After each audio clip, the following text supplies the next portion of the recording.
Hello students, welcome to Magnet Brains. My name is Abhishek Pandey, your teacher for class 9 social science.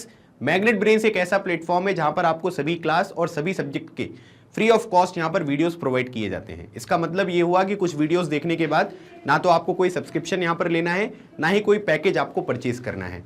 आपकी सुविधा के लिए magnet brains की official website पर सभी क्लास और सभी सब्जेक्ट के वीडियोस को एक अरेंज फॉर्मेट में आपको प्रोवाइड किया गया है, तो आप उसे विजिट करके अपनी प्रिपरेशन को जरूर यहां पर स्टार्ट करें। तो आज मैं ज्योग्राफी का एक नया सेशन आपके साथ यहां पर डिस्कस करने वाला हूं। तो मैं एक सीरीज यहां पर स्टार्ट कर चुका हूं जिसमें मोस्ट इंपॉर्टेंट क्वेश्चंस की बात हो रही है। ठीक है कि सर थ्योरी तो पढ़ ली, कॉन्सेप्ट समझ में आ गए, कुछ क्वेश्चंस अगर प्रैक्टिस करवा दोगे तो एग्जामिनेशन में जो हमारे मार्क्स हैं वो बहुत अच्छे आ जाएंगे। हमारा जो यहाँ पर कॉन्सेप्ट बिल्डिंग है वो अच्छी तरीके से यहाँ पर आपको देखने को मिलेगी। तो उसी चीज की रिक्वायरमेंट को फुलफिल करने के लिए ज्योग्राफी का जो हमारा नेक्स्ट चैप्टर है जिसका नाम है natural vegetation and wild life. ठीक है, तो natural vegetation and wild life वाला जो चैप्टर है उसको हम यहाँ पर कवर करेंगे। ठीक है, तो ये आपके एग्जामिनेशन में जो है वो बहुत इंपॉर्टेंट रोल प्ले करता है, क्योंकि इससे अंडरस्टैंडिंग भी डेवलप होती है, हमें अपने नेचर के बारे में, वेजिटेशन के बारे में, वाइल्ड लाइफ के बारे में चीजें पता चलती हैं, और मैप पर भी कई सारी चीजें हमको यहाँ पर सीखने को मिलती हैं। तो अब ये जो पूरा का पूरा चैप्टर है इसको कवर कैसे करने वाले हैं, है ना, तो इसको हम कई फॉर्मेट में कवर करेंगे। ठीक है, जैसे अगर आप देखोगे तो 1 मार्कर यहाँ पर क्वेश्चन होगा, 2 मार्कर क्वेश्चन होगा, 3 मार्कर क्वेश्चन होगा, 5 मार्कर क्वेश्चन होगा, और इस चैप्टर से जो है वो मैप भी यहाँ पर आपसे पूछा जा सकता है, तो मैप के बारे में भी हम डिस्कशन करेंगे। 1 मार्कर का मतलब हुआ वेरी शॉर्ट, 2 मार्कर का मतलब हुआ शॉर्ट, 3 मार्कर का मतलब यहाँ पर हुआ आपका लॉन्ग, और यहां पर जो 5 मार्कर हो गया ये हो गया आपका वेरी लॉन्ग। ठीक है, तो मतलब इस तरीके से हम ये पूरा का पूरा जो डिस्कशन है वो यहां पर आगे बढ़ाएंगे। 1 मार्कर के टोटल 10 क्वेश्चंस मैं आपको कराऊंगा, इसके टोटल 15 क्वेश्चन कराऊंगा, इसके भी 15 क्वेश्चन कराऊंगा, और इसके भी 10 क्वेश्चन। तो मतलब आप ये कह सकते हैं कि ये एक बम्पर ऑफर है आपके लिए। कितने क्वेश्चंस का?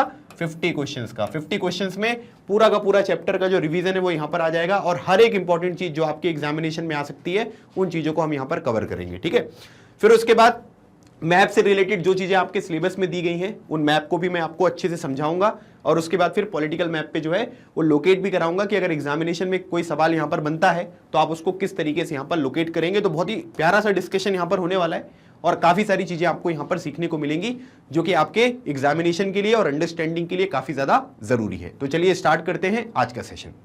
क्वेश्चन देखो दिया हुआ है कि व्हाट इज नेचुरल वेजिटेशन, है ना। नेचुरल वेजिटेशन की आपको डेफिनेशन लिखनी है ना। मतलब इसमें क्या है कि इसमें मैं आपको तरीका बताऊंगा लिखने का कि लिखने का तरीका क्या हो सकता है, और कुछ बढ़िया से क्वेश्चन हम यहां पर डिस्कस करेंगे जो कि एग्जामिनेशन में पूछे जा सकते हैं। ठीक है, सो नेचुरल वेजिटेशन की डेफिनेशन लिखनी है ना, कि भाई refers to the plants which have grown naturally without human aid and have been left undisturbed by humans for a long time, है ना। सिंपल सी बात है, बुक में यही लिखा हुआ है ना, कि भाई वो सारा का सारा वेजिटेशन जिसमें बिना किसी मनुष्य की मदद के, है ना, ह्यूमन एड यहां पर नहीं है, वो अपने आप नेचुरली जो है वो यहां पर उन्होंने ग्रो किया है। और साथ ही साथ यहां पर क्या है कि बहुत टाइम पीरियड से अगर आप देखोगे तो उसमें ह्यूमन ने उसको यहां पर डिस्टर्ब नहीं किया, undisturbed bye humans for a long time. तो सिंपल सी डेफिनेशन यहां पर 1 मार्क में आप यहां पर ये लिख सकते हैं। ठीक है, चलिए अगला क्वेश्चन देखिए, what is the difference between the flora and fauna, है ना। फ्लोरा और फौना में डिफरेंस यहां पर क्या होता है। So flora refers to the plants of a particular region और पीरियड। ठीक है, मतलब आप ये कह सकते हैं कि किसी भी पर्टिकुलर रीजन का, है ना, या किसी भी पर्टिकुलर पीरियड का, है ना, जो यहां पर क्या होते हैं कि प्लांट्स होते हैं, है ना। बेसिकली यहां पर फ्लोरा का जो कनेक्शन होता है वो किसके साथ होता है, वो प्लांट्स के साथ होता है ना। तो उसको बोलते हैं species of animals are referred to as fauna, और एनिमल्स का जो कनेक्शन होता है वो यहां पर क्या होता है, वो फौना से होता है ना। तो चाहे प्लांट्स बोल लो, चाहे फ्लोरा बोल लो, चाहे एनिमल्स बोल लो, चाहे फौना बोल लो, दोनों चीजें क्या है, सेम है। तो उसी तरीके की डेफिनेशन आपको यहां पर लिखनी है। चलिए अगला क्वेश्चन देखिए।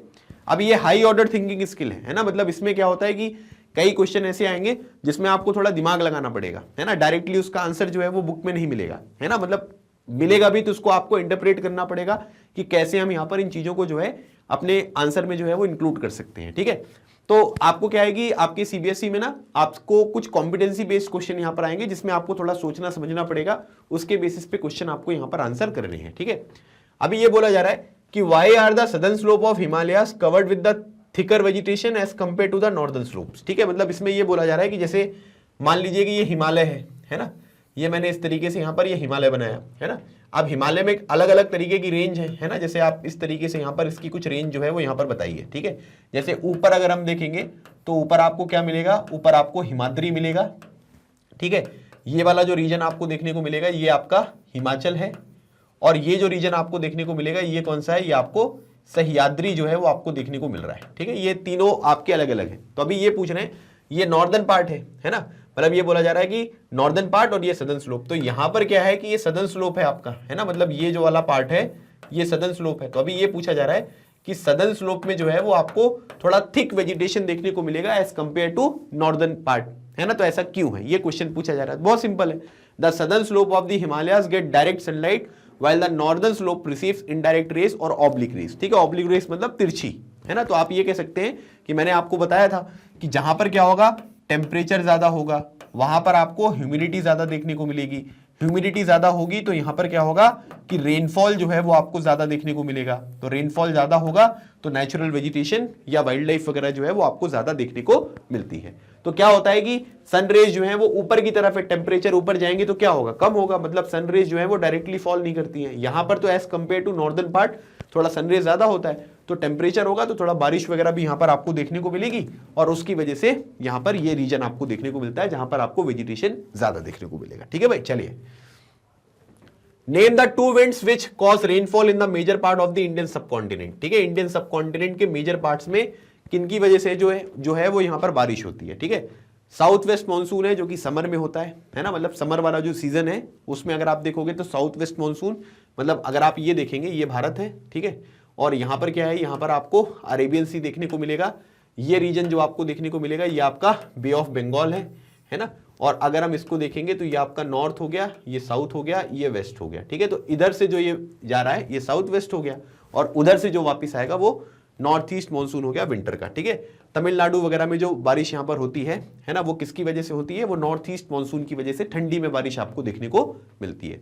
तो साउथ वेस्ट मानसून जो है वो समर का है, और नॉर्थ ईस्ट मानसून जो है वो विंटर का आपको देखने को मिलेगा। नेक्स्ट क्वेश्चन देखिए, Why do the windward or western slope of the western Ghat have a denser vegetation than the eastern or leeward slope? ठीक है, तो हाई ऑर्डर थिंकिंग स्किल का क्वेश्चन है ये, है ना, मतलब इसमें आपको लॉजिक समझना है कि किस तरीके से यहाँ पर काम होगा। हम किसकी बात कर रहे हैं, हम जो यहाँ पर बात कर रहे हैं ये बात कर रहे हैं हम अपने वेस्टर्न घाट की, मतलब ये जो पर्टिकुलर रीजन यहाँ पर है इसकी बात यहाँ पर की जा रही है। ठीक है, अब अगर आप देखोगे तो यहाँ पर क्या है भाई, यहाँ पर अगर आप देखोगे तो इस तरीके से हिल्स है ना। अब क्या होगा, यहाँ पर आपका अरेबियन सी देखने को मिल रहा है, यहां से क्या होगा कि इस तरीके से जो है ये विंड चलेंगी, है ना, तो विंड इससे टकराएगी तो उधर विंड नहीं पहुंच पाएगी, तो इसको हम क्या बोलेंगे, इसको बोलते हैं लीवर्ड साइड, है ना। और जहां पर विंड आपको प्रेजेंट देखने को मिल रही है उसको हम क्या बोलते हैं, उसको बोलते हैं विंडवर्ड साइड। अब मुझे एक बात बताओ, ये जो यहाँ पर विंड ब्लो कर रही है ना, इसमें मॉइस्चर है, जब ये टकराएंगी तो बारिश होगी, उधर जब विंड ही नहीं जा रही तो बारिश होगी क्या, नहीं होगी। तो बस वही पूछा जा रहा है, वाई डू द विंडवर्ड और western slope of the western Ghat have a denser vegetation, मतलब ये आपका वेस्टर्न पार्ट हो गया, और ये क्या हो गया, ये आपका ईस्टर्न पार्ट हो गया। तो वेस्टर्न पार्ट में ज्यादा वेजिटेशन आपको देखने को मिल रहा है as compare to eastern part, है ना। तो देन द ईस्टर्न और लीवर्ड स्लोप, ऐसा क्यों है, तो rainfall is heavier on the windward और western slope than the eastern और लीवर्ड स्लोप। क्यों, क्योंकि यहां पर ये पहाड़ियां आ जा रही हैं, तो ये क्या कर रहे हैं, जो मॉइस्चर वाली विंड्स हैं उनको आगे जाने नहीं देती है। ठीक है, तो इसका कारण आप यहां पर ये डायरेक्टली लिख सकते हैं। ठीक है, तो अब ये पता होगा अगर आपको कॉन्सेप्ट, तभी आप इस चीज को जो है वो आंसर कर पाएंगे। Next, how do the human beings influence the ecology of a region. ठीक है, इकोलॉजी मतलब जहां पर क्या है कि living things, non living things, और जो क्लाइमेट कंडीशन वगैरह होता है, वो जो इकोसिस्टम होता है उसको हम इकोलॉजी यहां पर कहते हैं। सो अभी यहां पर क्या होता है कि ह्यूमन बीइंग जो है वो किसी भी पर्टिकुलर रीजन का जो यहां पर इकोलॉजी होता है उसको यहां पर किस तरीके से यहां पर वो इन्फ्लुएंस करता है। ठीक है, human beings utilise the vegetation and wild life. ठीक है, वेजिटेशन का जो है वो यूटिलाइजेशन करते हैं, वाइल्ड लाइफ का यूटिलाइजेशन करते हैं, है ना, जैसे दूध वगैरह, मीट वगैरह, ये सब चीजें मिलती हैं। और साथ ही साथ वाइल्ड लाइफ का मतलब ये नहीं कि केवल जंगली जानवर, है ना, इसमें डोमेस्टिक जो एनिमल्स होते हैं उनकी बात भी होती है। वेजिटेशन में खाने पीने की चीजें अवेलेबल होती है, इंडस्ट्रीज वगैरह आपको देखने को मिलेगी, है ना। कुछ यहाँ पर जो मेडिसिनल प्लांट्स वगैरह होते हैं, मेडिसिन वगैरह जिससे बनाई जाती है, वो भी आपको देखने को मिलेगा। They cut the trees for their own benefit and kill the animal for various purposes, these ecological balances is disturb. ठीक है, तो अब आप ये कह सकते हैं कि इन्फ्लुएंस कैसे करेंगे, तो दोनों तरीके से यहां पर हो सकता है, पॉजिटिव तरीके से भी हो सकता है और नेगेटिव तरीके से भी हो सकता है। लेकिन मनुष्य की क्या है कि नीडें बहुत ज्यादा है ना, नीड को फुलफिल करने के लिए क्या करते हैं कि वो एक्सप्लॉइटेशन करते हैं, किसका, जो आपका वेजिटेशन है उसका भी और जो वाइल्ड लाइफ है उसका भी, है ना। जो हंटिंग वगैरह आपको देखने को मिलेगा, है ना, फिर वेस्टेज वगैरह जो देखने को मिलता है, फिर डिफॉरेस्टेशन वाली जो प्रॉब्लम होती है। तो अगर चीजों को मेंटेन करके रखेंगे तो बैलेंस बना रहेगा, है ना, और अगर चीजों को मेंटेन करके नहीं रखेंगे तो यहाँ पर क्या होगा, डिस्टर्बेंस जो है वो यहाँ पर क्रिएट होगा। तो आप ये कह सकते हैं कि ह्यूमन बींग्स जो है वो रिस्पॉन्सिबल हैं, है ना, कि अगर वो बैलेंस इकोलॉजी में यहाँ पर बना भी सकते हैं और उसको बिगाड़ भी सकते हैं। ठीक है, चलिए अगला क्वेश्चन देखिए, what is a biome, very important question. ठीक है, बायोम जो है वो यहाँ पर क्या होता है, a very large ecosystem on land having distinct type of vegetation and animal life is called a biome. ठीक है, सिंपल सा क्वेश्चन है और उसका उतना ही सिंपल जो है वो आंसर है ना। ये क्वेश्चन एग्जामिनेशन में आ सकता है। A very large ecosystem on land मतलब लैंड पर एक ऐसा सिस्टम जहां पर आपको बहुत सारा वेजिटेशन मिले, बहुत सारी एनिमल लाइफ मिले, है ना, और क्लाइमेटिक कंडीशन हो, है ना। याद रखिएगा, हम क्या होता है कि जो लिविंग थिंग्स होती है, नॉन लिविंग थिंग्स होती है और क्लाइमेटिक कंडीशंस होती है, उनको सबको जब हम साथ में मिलाते हैं तो उसको हम क्या बोलते हैं, उसको हम बायोम यहाँ पर कहते हैं। और उसका इकोसिस्टम जो है वो यहाँ पर आपको देखने को मिलेगा। मतलब इकोसिस्टम में सब चीजें होती है, लिविंग थिंग्स भी, नॉन लिविंग थिंग्स भी और क्लाइमेटिक कंडीशन भी। जहां पर इन सब चीजों का रिजल्ट हमको देखने को मिल रहा है वो यहाँ पर क्या कहलाता है, वो आपका बायोम यहाँ पर कहलाता है। ठीक है, तो इस तरीके से आपको ये पॉइंट जो है वो ध्यान रखना है। Next, what is the other name of tropical rain forest. जो ट्रॉपिकल रेन फॉरेस्ट है उसका दूसरा नाम क्या है ना। तो these forest are also known as the tropical evergreen forest. मतलब ट्रॉपिकल रेन फॉरेस्ट का मतलब क्या हुआ भाई, जैसे मान लीजिए कि ये आपकी धरती हो गई, धरती पे यहाँ पर ये 0 डिग्री हो गया इक्वेटर। ठीक है, ऊपर अगर हम जाएंगे तो ये हो गया आपका 23.5 डिग्री नॉर्थ, और यहां पर अगर आप देखोगे तो ये हो गया आपका 23.5 डिग्री साउथ। ठीक है, अब इसमें जो यहाँ पर फॉरेस्ट देखने को मिलेंगे, है ना, ये सब क्या कहलाएंगे, ये सब कहलाएंगे आपके ट्रॉपिकल रेन फॉरेस्ट। क्यों, क्योंकि यहाँ पर सन रेज जो है वो यहाँ पर डायरेक्टली फॉल करती हैं, है ना। सन रेज जब यहाँ पर डायरेक्टली फॉल करेंगी तो टेम्परेचर यहाँ पर ज्यादा होगा, ह्यूमिडिटी यहाँ पर ज्यादा होगी, रेनफॉल ज्यादा होगा, और रेनफॉल ज्यादा होने की वजह से वेजिटेशन जो है वो ज्यादा देखने को मिलता है ना। ये सब चीजें आपको देखने को मिलती हैं और इसी वजह से ट्रॉपिकल रेन फॉरेस्ट हम उनको यहाँ पर कहते हैं। ट्रॉपिकल रेन फॉरेस्ट की खासियत ये होती है कि ये हमेशा ग्रीन रहते हैं। क्यों, क्योंकि यहाँ पर कभी भी बारिश हो जाती है ना, और इसी वजह से यहाँ पर इनको हम ट्रॉपिकल एवरग्रीन फॉरेस्ट के नाम से भी यहाँ पर जानते हैं। ठीक है, तो ये बात आपको ध्यान रखनी है। चलिए आगे बढ़ते हैं, अगला क्वेश्चन देखिए, name the most wide spread forest of India by what other name are they और ऑल्सो नोन एज। ठीक है, अब कई लोगों से मैंने अपने वन शॉट रिवीजन में क्वेश्चन भी पूछा था कि भाई भारत में जो सबसे ज्यादा टाइप के यहाँ पर जो आपका फॉरेस्ट देखने को मिलेगा, मतलब अलग अलग तरीके के होते हैं ना, ट्रॉपिकल हो गया, ड्राई डिसिडुअस हो गया, माउंटेन हो गया, है ना, फिर उसके बाद मैंग्रोव फॉरेस्ट हो गए, थॉर्नी फॉरेस्ट हो गए, है ना। तो हमारे देश में सबसे ज्यादा कौन सा होता है, तो कई लोगों ने इसका आंसर दिया था कि सर जो ट्रॉपिकल एवरग्रीन फॉरेस्ट होते हैं वो सबसे ज्यादा होते हैं, लेकिन ये आंसर गलत है ना। इसका जो राइट आंसर होगा वो होगा आपका ट्रॉपिकल डेसिडुअस फॉरेस्ट। ठीक है, और इसको हम यहाँ पर क्या कहते हैं, इसको जो है वो हम यहाँ पर मॉनसून फॉरेस्ट के नाम से भी जानते हैं। तो याद रखिएगा, भारत में जो सबसे ज्यादा आपको फॉरेस्ट देखने को मिलेगा ट्रॉपिकल डेसिडुअस है, और यहां पर यह भी ध्यान रखना है कि उसका दूसरा नाम जो है वो हम मॉनसून फॉरेस्ट के नाम से भी यहां पर जानते हैं। ठीक है, तो ये सिंपल सा क्वेश्चन है लेकिन एकदम अच्छा क्वेश्चन है ना, एग्जामिनेशन में आ सकता है। चलिए आगे बढ़ते हैं, what are the two subdivision of the tropical deciduous forest. अब ट्रॉपिकल डेसिडुअस फॉरेस्ट में भी अगर आप देखोगे ना तो इनका डिवीजन कर दिया गया है ना, मतलब दो तरीके की चीजें आपको देखने को मिलेंगी, दो टाइप्स हैं, एक हो गया आपका ड्राई डिसिडुअस और एक हो गया आपका वेट डिसिडुअस। ठीक है, ड्राई डिसिडुअस यहां पर क्या होंगे, ड्राई डिसिडुअस वो होंगे जहां पर आपको 70 से 100 सेंटीमीटर का रेनफॉल आपको देखने को मिलेगा। मतलब जहां पर 70 से 100 सेंटीमीटर का रेनफॉल होता है वहां पर आपको ड्राई डिसिडुअस देखने को मिलेंगे। मतलब बारिश होती है लेकिन उतने बड़े स्केल पर नहीं होती है। वेट डिसिडुअस मतलब जहां पर बारिश ज्यादा होती है, जैसे 100 से 200 सेंटीमीटर अगर वहां पर रेन हो रही है तो इसका मतलब क्या हुआ, वो आपको वेट डिसिडुअस जो है वो आपको देखने को मिलेगा। तो ड्राई डिसिडुअस और वेट डिसिडुअस। ठीक है, इसमें रेनफॉल कितना होता है, किसके बेसिस पे डिवीजन किया जाता है, वो चीज भी आपको यहां पर ध्यान रखनी है। ठीक है भाई, चलिए अगला क्वेश्चन देखते हैं। अभी ये हो गए आपके 10 क्वेश्चन। ठीक है, मैंने आपको जितने भी यहां पर क्वेश्चन कराने थे, है ना, वेरी शॉर्ट वाले, जैसे ठीक है, ये टोटल आपको देखोगे तो यहां पर मैंने आपको 10 क्वेश्चंस कराए। ठीक है, आप लोग साथ साथ में काउंट भी करते रहना। ठीक है, मुझे बता देना कि सर ज्यादा हो गए या कम हो गए, है ना। वैसे 10 क्वेश्चन जो हैं वो हमने यहां पर पूरे जो है वो कंप्लीट कर लिए। ठीक है, अब अगला टाइप हम देखेंगे शॉर्ट आंसर। अब देखो शॉर्ट आंसर में क्या होता है कि 2 नंबर में भी आ सकता है, 3 नंबर में भी आ सकता है, दोनों चीजें यहां पर हो सकती हैं। तो मैंने क्या किया कि 2 नंबर वाले 15 क्वेश्चन लिए और 3 मार्कर जो है वो भी 15 लिए। तो 2 नंबर और 3 नंबर में मैं आपको टोटल 30 क्वेश्चन जो है वो यहां पर कराने वाला हूं। ठीक है, तो पहला क्वेश्चन देखिए, हाई ऑर्डर थिंकिंग स्किल, मतलब आपके कॉम्पिटेंसी बेस्ड यहां पर ये क्वेश्चन है। तो यहां पर बोला जा रहा है कि when the vegetation is altered, ठीक है, the animal life also changes, how, है ना। जब आप क्या करोगे, वेजिटेशन जो है वो कहीं पर ऑल्टर करते हो, है ना, उसमें परिवर्तन करते हो, तो यहां पर क्या बोला जा रहा है कि आपका जो यहां पर एनिमल लाइफ होती है ना, जो यहां पर जीव जंतु होते हैं उनमें भी यहां पर परिवर्तन आपको देखने को मिलेगा, है ना। अभी ये स्टेटमेंट आपने बोल दिया, लेकिन अब ये पूछ रहे हैं कि कैसे। तो अब यहां पर क्या होगा कि this happens because plants occur in a distinct group of communities in areas having similar climatic condition. The nature of the plant in an area to a large extent determine the animal life in that area. अब क्या होता है कि अगर आप कभी राजस्थान में जाओगे तो राजस्थान में जो वेजिटेशन होगा वो एक अलग तरीके का होगा, वेस्ट बंगाल में जाओगे तो अलग तरीके का होगा, माउंटेनियस रीजन में जाओगे तो वहां पर अलग तरीके का होगा, सदर्न स्टेट्स में जाओगे तो आपको अलग तरीके का देखने को मिलेगा। अब क्या होता है कि कोई एक पर्टिकुलर वैरायटी नहीं होती है ना, कई सारी वैरायटीज आपको देखने को मिलेंगी और उस वैरायटी को जो सपोर्ट करता है उसके बेसिस पे वो सारी चीजें यहां पर अवेलेबल होती हैं। अब जब यहां पर क्या हो रहा है कि उसी तरीके का वेजिटेशन यहां पर जब आपको देखने को मिल रहा है ना, मतलब उसी तरीके का वेजिटेशन जब यहां पर अवेलेबल है तो क्या होगा कि एनिमल लाइफ भी जो है वो उसी से डिसाइड होगी। डेंस फॉरेस्ट अगर होगा तो वो एनिमल लाइफ जो है वो आपको अच्छी देखने को मिलेगी। All the plants and animals in an area are interdependent and interrelated to each other in their physical environment, है ना, मतलब आपस में जो है वो सब कुछ रिलेटेड होते हैं। Therefore when the vegetation changes the animal life is affected, ठीक है। इसलिए कहीं पर अगर आप पेड़ वगैरह कट कर दोगे तो जो जानवर वगैरह हैं वो सब यहाँ पर आपको एक्सटिंक्ट होते हुए दिखाई देंगे, उनकी जगह यहाँ पर चेंज हो जाएगी। इसलिए यहाँ पर क्या होता है कि वेजिटेशन पे और एनिमल लाइफ जो है वो डायरेक्टली आपको इंटर रिलेटेड देखने को मिलती है।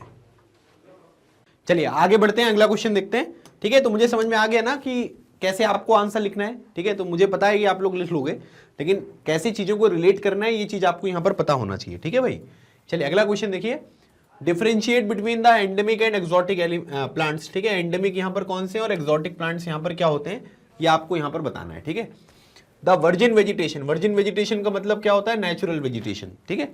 Which is purely Indian is known as endemic, है ना, मतलब इंडियन भी आप ये कह सकते हैं और किसी भी लोकल प्लेस पर अगर वो चीजें मिल रही हैं, है ना, मतलब सिंपल सी बात यहां पर ये हुई कि अगर मान लीजिए कि कोई भी चीज है, कोई भी पेड़ है, कोई भी प्लांट है, अगर वो लोकली यहां पर अवेलेबल है तो उसको हम एंडेमिक कहते हैं। While those plants which have come from outside India are known as exotic plants, ठीक है। अगर आप इसमें चाहो तो आप इसमें एग्जाम्पल वगैरह भी जो है वो यहां पर लिख सकते हैं, जो मैंने आपके साथ क्लास में डिस्कस किया था, है ना, जैसे सिरोय लिली वगैरह हो गया, है ना, या जैसे नीम वगैरह हो गए, वो सब यहाँ पर इंडिया में है, लेकिन बाकी चीजें जो है वो बाहर से यहाँ पर इंट्रोड्यूस करी गई हैं। तो एग्जाम्पल में आप चीजें चाहो तो लिख सकते हो, तो आपका आंसर और अच्छा यहाँ पर हो जाएगा, ठीक है भाई। अगला क्वेश्चन देखिए, अगला क्वेश्चन दिया हुआ है कि name 4 bio reserves in India which have been included in the world network of biosphere reserves, ठीक है। तो world network of biosphere reserves basically क्या है कि यूनेस्को का एक यहाँ पर इनिशिएटिव है ना। तो वो क्या करते हैं कि यूनेस्को एक ऑर्गेनाइजेशन है जिसका हेडक्वार्टर आपको पेरिस में देखने को मिलेगा, ठीक है।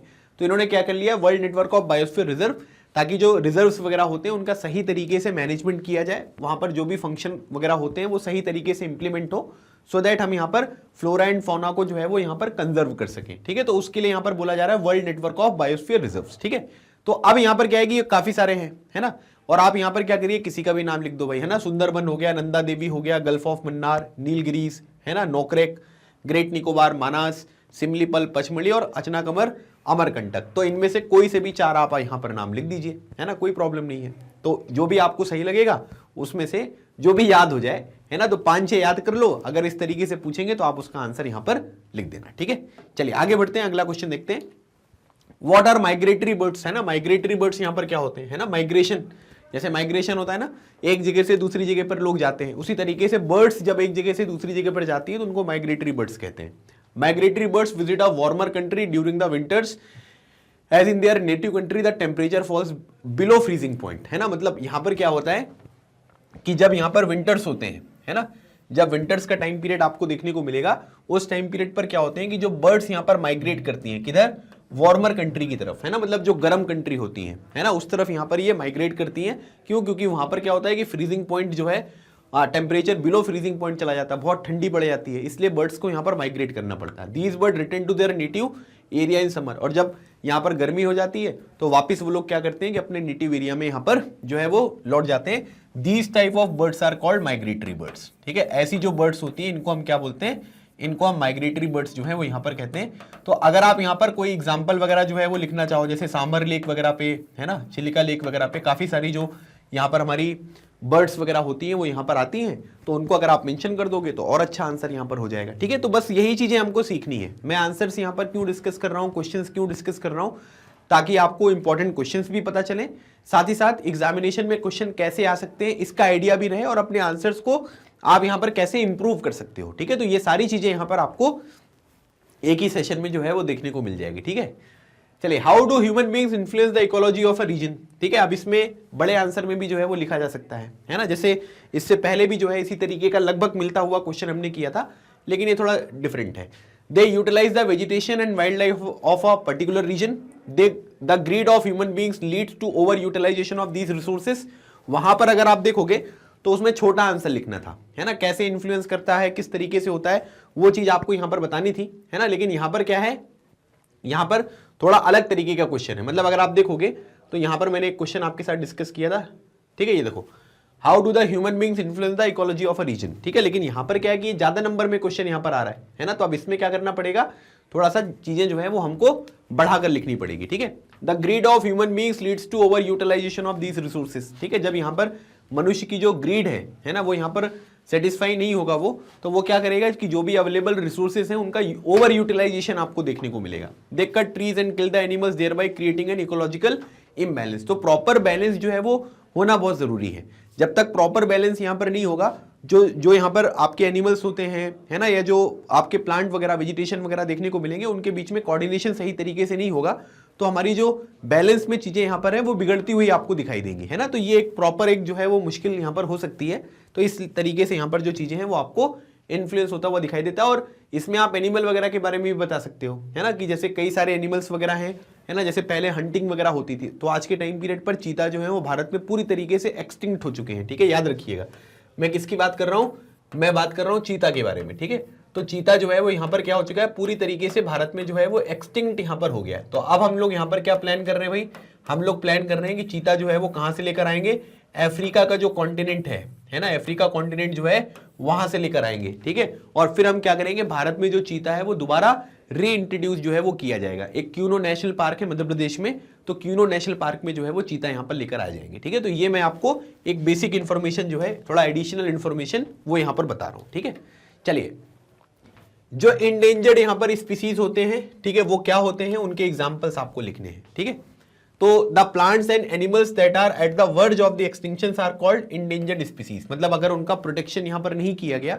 तो क्या होगा कि कुछ समय के बाद वो जो प्लांट्स है वो यहां पर क्या होंगे, वो एक्सटिंक्ट यहां पर हो जाएंगे। मतलब आप ये कह सकते हैं कि वो समाप्त यहां पर हो जाएंगे, है ना। जैसे राइनोसेरोस हो गए, great Indian bustard and tigers are some of the examples of endangered species of animals, और इनका कंजर्वेशन जो है वो जरूरी है। ठीक है, अगर आप इसमें चाहोगे तो इसमें international union for conservation of nature, ठीक है, ये एक ऑर्गेनाइजेशन है, आपकी बुक में लिखा हुआ है international union for conservation of nature.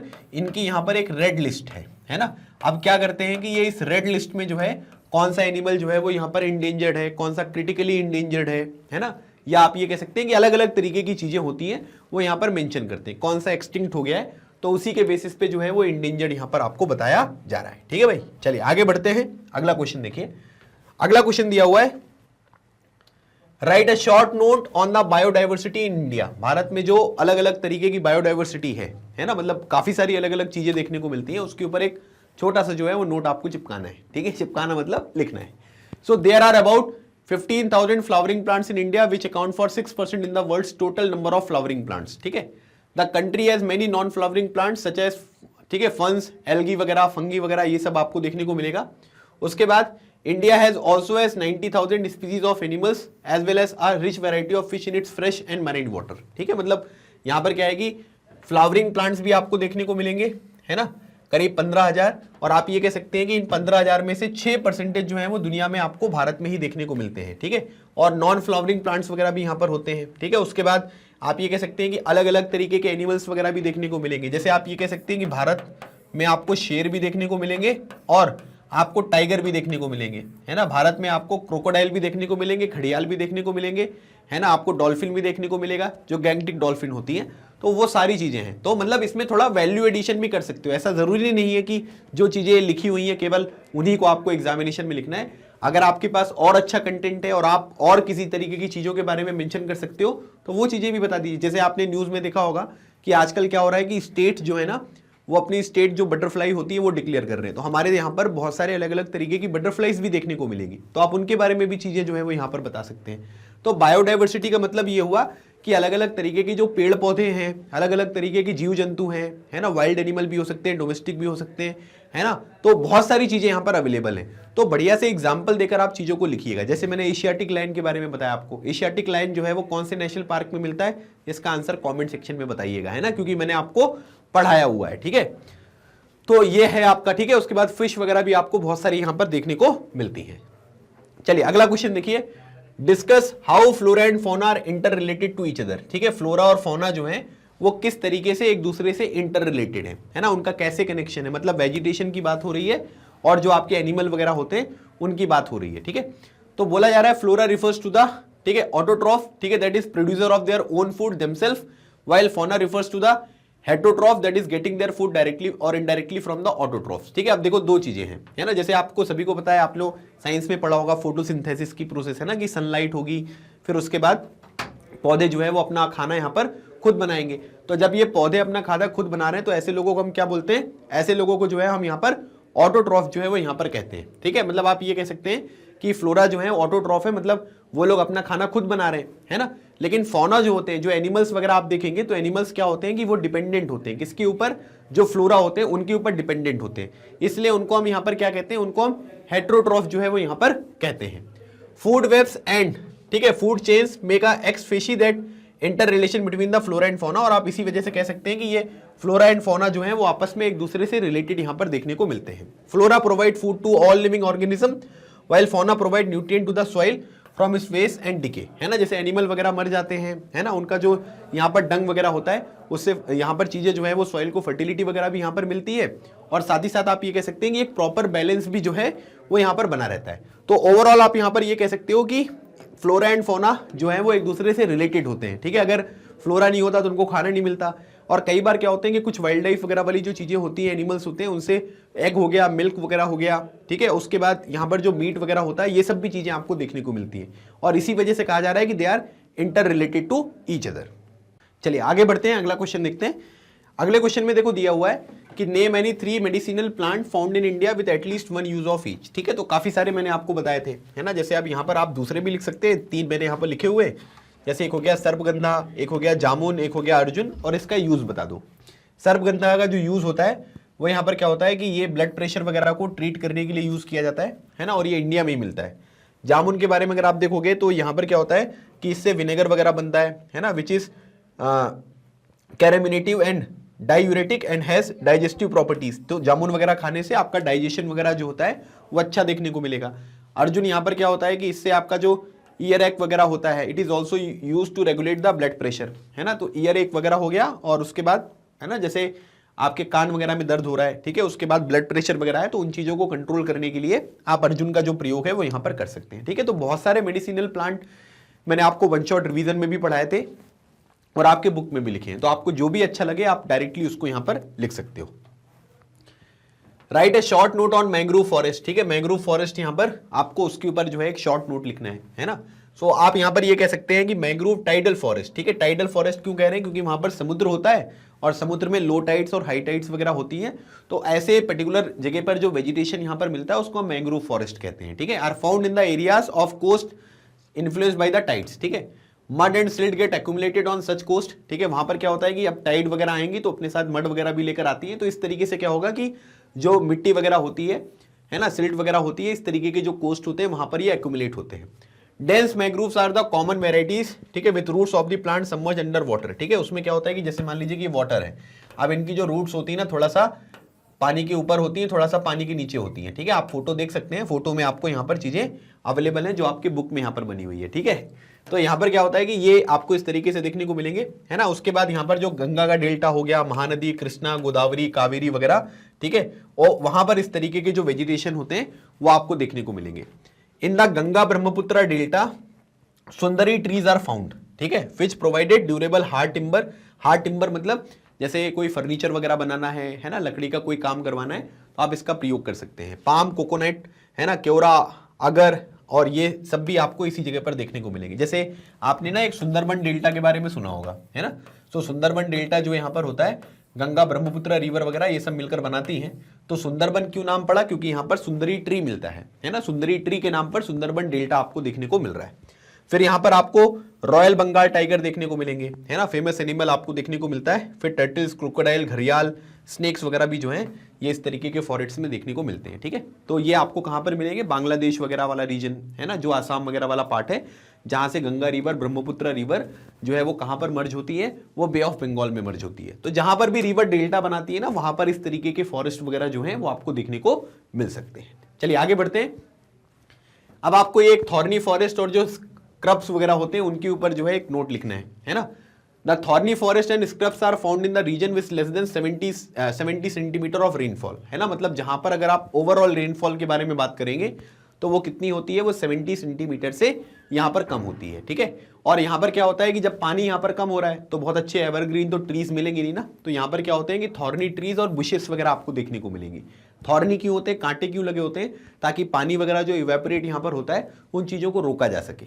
ठीक है, this type of vegetation is found in the north western part of the country, है ना। नॉर्थ वेस्टर्न पार्ट मतलब जो आपके राजस्थान, गुजरात वगैरह वाला पार्ट है, वहां पर आपको इस तरीके का जो वेजिटेशन है वो यहां पर देखने को मिलता है, जिसमें सेमी एरिड, ठीक है, रीजन्स ऑफ यहां पर गुजरात हो गया, राजस्थान, मध्य प्रदेश, छत्तीसगढ़, उत्तर प्रदेश वगैरह में भी थोड़ी थोड़ी चीजें जो है वो देखने को मिलती हैं।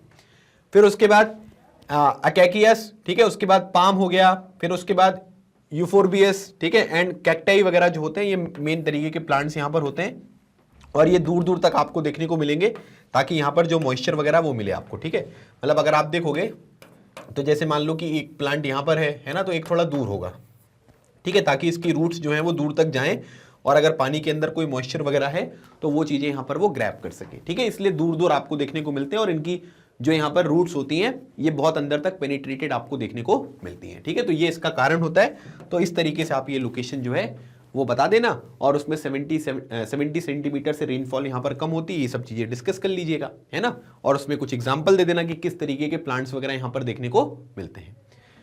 अब यहाँ पर आपको 3 मेजर्स के बारे में बताना है जिससे हम इकोसिस्टम को यहाँ पर कंजर्व कर सकें। ठीक है, कंजर्व करना मतलब उसको प्रोटेक्ट करना, क्योंकि इकोसिस्टम को प्रोटेक्ट नहीं करोगे तो जीवन खराब हो जाने वाला है। तो डिफॉरेस्टेशन एंड डिस्टर्ब और ecosystem it must be stopped for फोर्थविथ। ठीक है, मतलब जो पेड़ वगैरह यहाँ पर कट किए जाते हैं ना, मतलब डिफॉरेस्टेशन हमको रोकना है और अफॉरेस्टेशन जो है उसको प्रमोट करना है ताकि जो यहाँ पर अलग अलग तरीके के फॉरेस्ट वगैरह होते हैं वो यहाँ पर डेवलप किए जा सकें। फिर उसके बाद जो भी यहाँ पर वाइल्ड एनिमल्स होते हैं जिनका इनडिस्क्रिमिनेट यहाँ पर किलिंग होती है, मतलब जो जानवरों को हम यहाँ पर मारते हैं, has distorted our ecosystem, hence killing of animals should be stopped immediately, है ना। कई बार क्या होता है कि एनिमल्स वगैरह को जो है वो प्रोटेक्ट हम करने लग गए हैं, है ना, जैसे टाइगर वगैरह हो गए, जो भी हमारे इंपॉर्टेंट एनिमल्स हैं, ठीक है, उनको आप क्या किल नहीं कर सकते हैं। ठीक है, हंटिंग वगैरह पे जो है वो स्ट्रिक्टली यहाँ पर रोक लगा दी गई है। ठीक है, ecosystem can be conserved by developing more wild life centuries, national park and biosphere reserve. ठीक है, तो हम क्या कर सकते हैं कि अगर हमको इकोसिस्टम को जो कंजर्व करना है तो इसके लिए national park, wild life sanctuary, biosphere reserve वगैरह ये आपको बनाने पड़ेंगे। ठीक है, इससे क्या होता है कि वो पर्टिकुलर एरिया जो है ना वो प्रोटेक्टेड हो जाता है। फिर उसके बाद सरकार क्या करती है कि उसके लिए फंड प्रोवाइड करेगी कि भाई चीज़ों का मैनेजमेंट वगैरह यहाँ पर हो। तो इकोसिस्टम को अगर हम यहाँ पर कंजर्व करना चाहते हैं तो ज़्यादा लेवल पर जो है वो national park, wild life sanctuary, biosphere reserve वगैरह जो है वो यहाँ पर बनाया जा सकता है। ठीक है, तो इस तरीके से हम क्या कर सकते हैं कि अपने इकोसिस्टम को जो है वो कंजर्व यहाँ पर कर सकते हैं। ठीक है, चलिए अगली बात करते हैं। Why is conservation of wild life very essential? Explain, है ना, मतलब जो यहाँ पर वाइल्ड लाइफ है उसका कंजर्वेशन जो है वो इतना आवश्यक क्यों है ना, इसको आपको एक्सप्लेन करना है। सो यहाँ पर क्या है कि मतलब आप ये कह सकते हैं कि गवर्नमेंट ने काफ़ी सारे यहाँ पर एफर्ट्स लिए हैं ताकि जो इंडेंजर्ड यहाँ पर स्पीसीज़ हैं, इंडेंजर्ड स्पीसीज़ का मतलब ये हुआ कि जो स्पीसीज़ यहाँ पर अगर उनको आपने कंजर्व नहीं किया तो वो एक्सटिंक्ट हो जाएंगी, मतलब समाप्त हो जाएंगी। Of birds and animals, periodic census is undertaken to find out the latest position and the trends in this regard.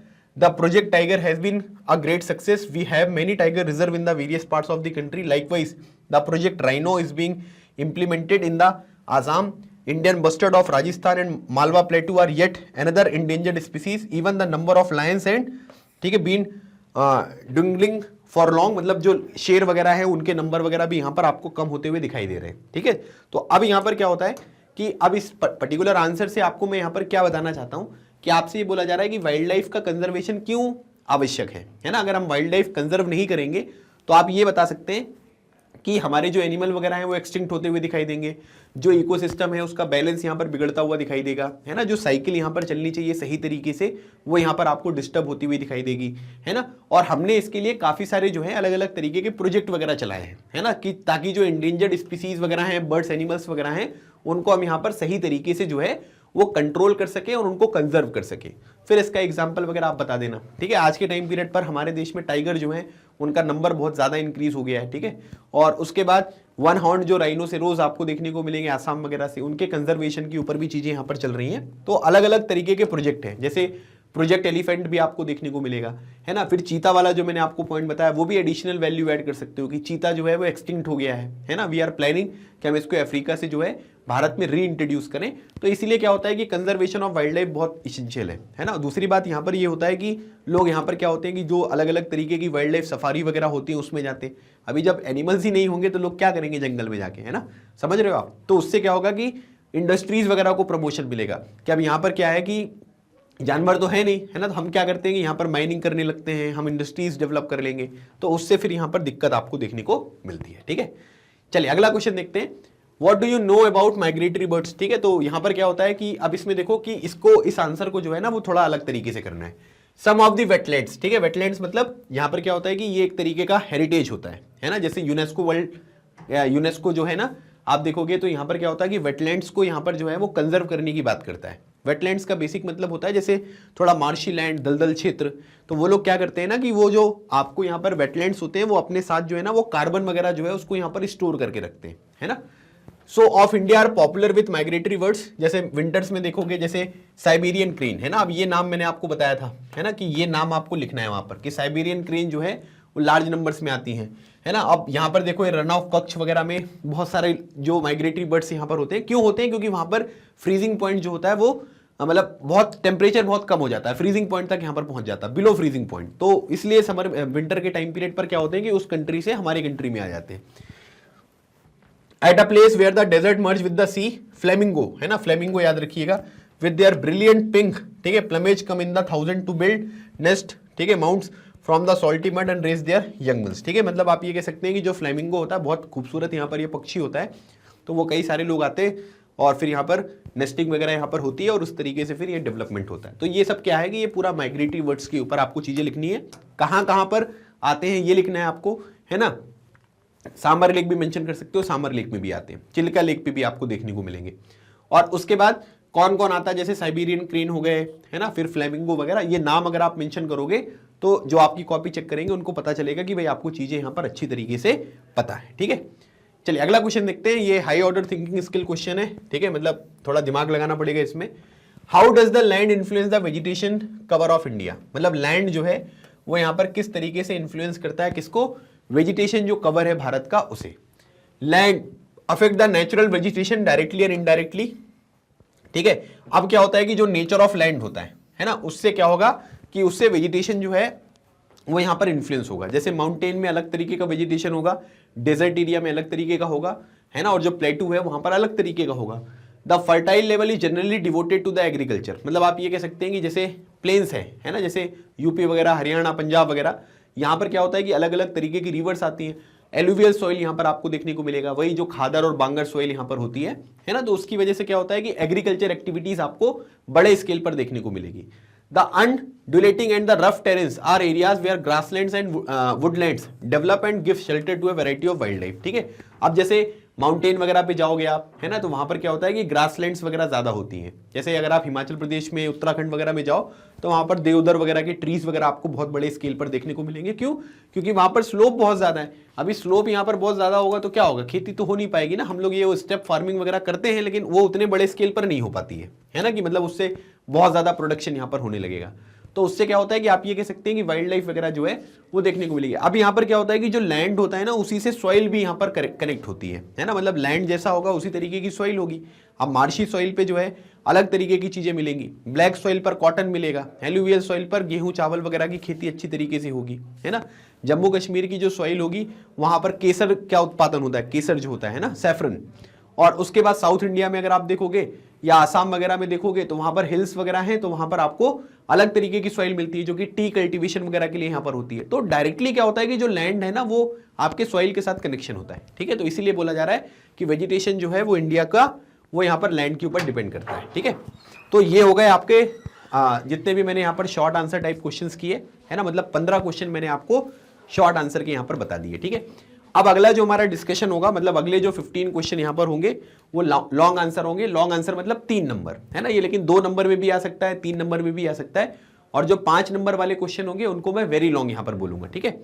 तो अब यहाँ पर देखोगे लॉन्ग आंसर टाइप क्वेश्चन में तो बोला जा रहा है कि give reason why India's natural vegetation has undergone many changes, ठीक है। अब यहाँ पर क्या है कि ये बोला जा रहा है कि भारत में जो यहाँ पर वेजिटेशन है इसमें अलग अलग तरीके से यहाँ पर परिवर्तन हुए, ठीक है, अंडरगोन मेनी चेंजेस। तो आपको उसको क्या करना है कि उसका कारण बताना है कि भारत का जो वेजिटेशन है वो इतने बड़े स्केल पर जो है वो यहाँ पर क्यों परिवर्तित हुआ है, ठीक है। अब यहाँ पर देखेंगे तो growing demand of cultivated land, ठीक है, मतलब अगर आप देखेंगे तो पॉपुलेशन एकदम से बढ़ी। अभी पॉपुलेशन यहाँ पर बढ़ेगी तो लोगों को क्या होगा कि खाने की जरूरत होगी, है ना। अभी खाने की जरूरत अगर हम यहाँ पर करेंगे तो खाने की जरूरत को हम कब फुलफिल यहाँ पर कर पाएंगे, जब हमारे पास एग्रीकल्चर करने के लिए लैंड यहाँ पर अच्छी तरीके से अवेलेबल होगा। तो इसलिए पेड़ को यहाँ पर काटा गया है ना, वेजिटेशन जो है वो यहाँ पर क्या था उनको समाप्त किया गया ताकि जो फसल वगैरह होता है उसका कल्टीवेशन यहाँ पर सही तरीके से किया जा सके, ठीक है। उसके बाद इंडस्ट्रीज और माइनिंग वगैरह है ना, हम लोगों ने क्या किया कि हम लोगों ने इंडस्ट्रीज के ऊपर फोकस किया कि भाई एग्रीकल्चर से बहुत ज्यादा बेनिफिट नहीं होगा, वो जरूरी है लेकिन हमको थोड़ा इंडस्ट्रियल डेवलपमेंट भी करना होगा, है ना। तो हमने इंडस्ट्रीज वगैरह माइनिंग वगैरह करना स्टार्ट किया। तो इसकी वजह से जो फसल वगैरह वाली जगह थी जो जहां पर आपको फॉरेस्ट वगैरह देखने को मिलेंगे वो कट होते हुए दिखाई दिए, है ना। Urbanisation and overgrazing of pastures, ठीक है। अब यहाँ पर क्या अर्बनाइजेशन में मतलब लोग गाँव से शहर पे आए। शहर में देखोगे आप अपने घर के आसपास ही देख सकते हो कि कोई इलाका था आपके घर के पास, पहले वहां पर क्या था ग्राउंड था, अभी वहां पर क्या हो गई बिल्डिंग बनने लग गई, है ना, या कोई फैक्ट्री लग गई। तो इस तरीके की चीजें यहाँ पर होती हैं। फिर उसके बाद क्या होता है कि लोग जानवरों को जो है वो छोड़ देते हैं, जानवर जो है वो आसपास की जो भी पौधे वगैरह होते हैं उनको सबको समाप्त करते हैं, ठीक है, खाते हैं, मतलब ओवर ग्रेजिंग, है ना, मतलब जो जानवर होते हैं ना उनके द्वारा ओवर ग्रेजिंग वाली कंडीशन यहाँ पर क्रिएट हो रही है, ठीक है। तो इन सब चीजों की वजह से यहाँ पर क्या हुआ कि इन सब चीजों की वजह से आप ये कह सकते हैं कि हमारे देश में जो वेजिटेशन है यहाँ पर, है ना, उसमें अलग अलग तरीके के परिवर्तन जो है वो आपको यहाँ पर देखने को मिले। तो ये बात आपको बताई गई है। अगला क्वेश्चन देखते हैं, bird life India is colourful, है ना, मतलब अब यहां पर क्या है कि माइग्रेटरी बर्ड्स के बारे में बात नहीं हो रही है, ठीक है, उसको आप ऐड कर सकते हो इस आंसर में, लेकिन ये इंडिया की यहां पर जो बर्ड लाइफ है ना उसके बारे में बात हो रही है और आपको इसको एक्सप्लेन करना है। तो आपको ना कुछ फैक्चुअल इंफॉर्मेशन पता होनी चाहिए किसके बारे में, बर्ड से रिलेटेड, तब आप इस चीज का जो आंसर है वो सही तरीके से कर पाएंगे। हमारे देश में करीब 2000 स्पीसीज आपको बर्ड्स की देखने को मिलेगी। स्पीसीज मतलब नस्ल, अलग अलग तरीके के पक्षी आपको देखने को मिलते हैं। Some of the wetlands of India are popular with the migratory birds, ठीक है, कई तरीके की चीजें यहाँ पर है ना, जैसे राजस्थान में देखोगे आप तो भरतपुर वहां पर बर्ड सेंचुरी है ना, तो काफी सारी अलग अलग तरीके की सेंचुरीज हैं, है ना। माइग्रेटरी बर्ड्स वगैरह भी यहाँ पर आते रहते हैं, जो सांबर लेक वगैरह मैंने आपको बताया, ठीक है। उसके बाद मैंने आपको चिलिका के बारे में बताया, रन ऑफ कक्ष के बारे में बताया, तो वहां पर माइग्रेटरी बर्ड्स भी आएंगे। जैसे पिकॉक हो गया यहाँ पर, है ना, फिश एंड डक, ठीक है, parakeets, cranes and pigeons are some of the birds inhabiting the forest and the wetlands of the country, है ना। तो इस तरीके के नाम, कुछ तो नाम आपको लिखने पड़ेंगे ना कि कोई वैरायटी यहाँ पर है, ठीक है। जैसे अगर आप देखोगे, मैं आप लोगों से एक क्वेश्चन पूछता हूँ, ठीक है, जैसे मैंने ना बहुत दिन से, है ना, मतलब मैं अपने बारे में बात करूँ अगर, तो मैंने बहुत दिन से ना क्रो नहीं देखा, है ना, मतलब दिखते ही नहीं है यहाँ पर, ठीक है, जहाँ मैं रहता हूँ वहाँ पर जो क्रो है ना वो दिखते ही नहीं है।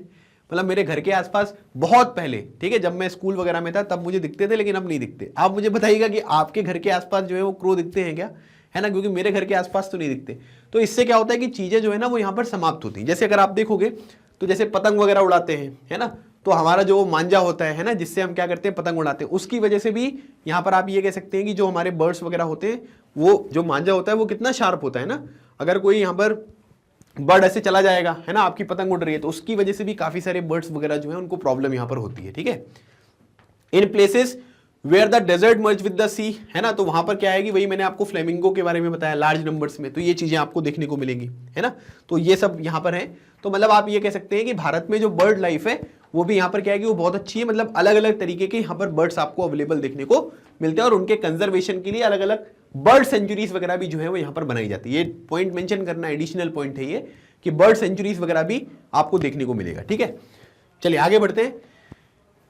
How many national park and wildlife sanctuaries have been set up by the government to take care of the natural heritage of India, why have these been established by the government, है ना, मतलब कितने national park जो है वो यहाँ पर बनाए गए हैं, ठीक है, ये पूछा जा रहा है आपसे, है ना। तो बुक के हिसाब से हमको आंसर देना है, करीब 103 national park, 535 wild life sanctuaries have been set up to take care of the natural heritage of India, मतलब जो प्राकृतिक हमारी धरोहर है उसकी रक्षा करने के लिए करीब 103 नेशनल पार्क और 535 वाइल्ड लाइफ सेंचुरीज जो है वो हमारे देश में सेटअप करी गई हैं, ताकि जो हमारा प्राकृतिक यहाँ पर हेरिटेज है उसको हम यहाँ पर क्या करें, ध्यान रख सकें।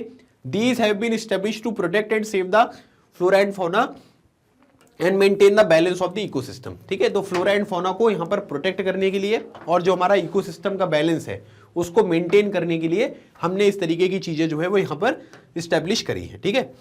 उसके बाद इसमें कुछ एग्जाम्पल अगर आप लिखना चाहो तो लिख सकते हो, ठीक है। जैसे मान लीजिए कि कान्हा नेशनल पार्क हो गया, है ना, उसके बाद यहाँ पर वन विहार नेशनल पार्क हो गया, कोई भी मतलब आपके एरिया से अगर कुछ है ना, या आप किसी दूसरे स्टेट का लिखना चाहते हो, है ना, जैसे गिर नेशनल पार्क हो गया गुजरात में, है ना, मानस हो गया, मानस नेशनल पार्क, तो ये सब चीजें आप मेंशन कर देना। तो कुछ एग्जांपल वगैरह भी अगर आप लिख दोगे ना तो फिर कोई दिक्कत यहाँ पर नहीं होगी, ठीक है भाई। चलिए अगला क्वेश्चन देखते हैं। A great variety of flora is found in India, give 3 geographical factor responsible for this diversification of flora, है ना। अब ये हाई ऑर्डर थिंकिंग स्किल वाला क्वेश्चन है ना, कि अभी हमने देख लिया कि प्लांट्स वगैरह तो खूब सारे मिलते हैं, अलग अलग तरीके के वेजिटेबल वगैरह यहाँ पर मिल रहे हैं, है ना, वेजिटेशन में आपको वैरायटी देखने को मिल रही है। लेकिन अभी आपको ये बताना है कि ज्योग्राफिकल फैक्टर्स कौन कौन से रिस्पॉन्सिबल, ठीक है, जो कि यहाँ पर ये फ्लोरा का मतलब आप ये कह सकते हैं कि डाइवर्सिफिकेशन आपको यहाँ पर देखने को मिलता है, मतलब इतना डाइवर्स जो फ्लोरा देखने को मिल रहा है, इसके पीछे 3 रिस्पॉन्सिबल फैक्टर्स कौन कौन से, ठीक है। अब यहाँ पर अगर आप देखोगे तो यहाँ पर क्या है कि varied relief of mountain, plain and plateaus and desert, ठीक है। हमारे यहाँ पर क्या है कि अलग अलग तरीके के आपको जो है वो रिलीफ सिस्टम देखने को मिलते हैं। रिलीफ मतलब जैसे कहीं पर माउंटेन है, कहीं पर प्लेन है, कहीं पर प्लेटू है, कहीं पर डेजर्ट है ना। They have their own different type of flora, ठीक है। तो माउंटेन में अलग तरीके की चीजें मिलेगी, डेजर्ट में अलग तरीके की चीजें मिलेगी। तो क्या होता है कि वहां पर रिलीफ किस तरीके का है उसके बेसिस पे भी ये चीजें डिपेंड करती हैं। In the mountainous region wet temperate forest are found between the height of 1000 से 2000 metre, coniferous forest are found between 1500 से 300 metre, trees like pine, deodar, spruce and cedar are found. मतलब आप ये कह सकते हैं कि जब हम ऊपर भी जाते हैं, है ना, जो ठंडे इलाके होते हैं माउंटेनियस, तो वहां पर भी क्या होता है कि हाइट के बेसिस पे जो है वो आपको चीजें चेंज होती हुई दिखाई देती है ना। तो उन्हीं के बारे में ये बात की गई है। फिर उसके बाद इन रीजन ऑफ लेस रेनफॉल, वहां पर अगर आप देखोगे तो यहां पर क्या होता है कि कैक्टाई वगैरह आपको देखने को मिलते हैं, जैसे डेजर्ट वगैरह का रीजन हो गया, ठीक है। अगर आप देखोगे in areas of heavy rainfall like Western Ghats which receive more than 200 centimetre of rainfall, tropical evergreen forest are found. मतलब जहां पर 200 सेंटीमीटर से ज्यादा बारिश होती है, एनुअल रेनफॉल, वहां पर क्या होता है कि ट्रॉपिकल एवरग्रीन टाइप के फॉरेस्ट यहां पर मिलते हैं, ठीक है। Different types of terrain and soil like alluvial, black, red and laterite support different type of vegetation. Black soil is good for the growing cotton, जो मैंने आपको बताया। तो ये क्या है कि ये वेराइटी है ना। मतलब ये सब चीजें क्या है कि इनकी वजह से आप ये देख सकते हैं कि हमारे देश में जो फ्लोरा है ना उसमें इतना ज्यादा डाइवर्सिफिकेशन आपको देखने को मिलता है। मतलब इतनी डाइवर्सिफाइड हमको फ्लोरा जो कम्युनिटी है वो देखने को मिलती है। क्यों? क्योंकि हमारे यहाँ पर जो क्लाइमेट है, हमारे यहाँ पर जो रिलीफ है ना, हमारे यहाँ पर जो सॉइल्स मिलती है, लैंड वगैरह होते हैं, वो सब यहाँ पर एक इंपॉर्टेंट रोल प्ले करते हैं, जिसकी वजह से ये चीजें आपको देखने को मिल रही है, ठीक है। तो ये पॉइंट आपको यहाँ पर समझना है। अब यहां पर ये बोला गया है कि थॉर्न फॉरेस्ट और मैंग्रोव फॉरेस्ट के बीच में जो है वो अंतर बताइए भाई, है ना। Distinguish between thorn forest and mangrove forest, है ना। यहां पर क्या क्या है, तो एक तरफ लिखो थॉर्न फॉरेस्ट, एक हो गया मैंग्रोव फॉरेस्ट, ठीक है।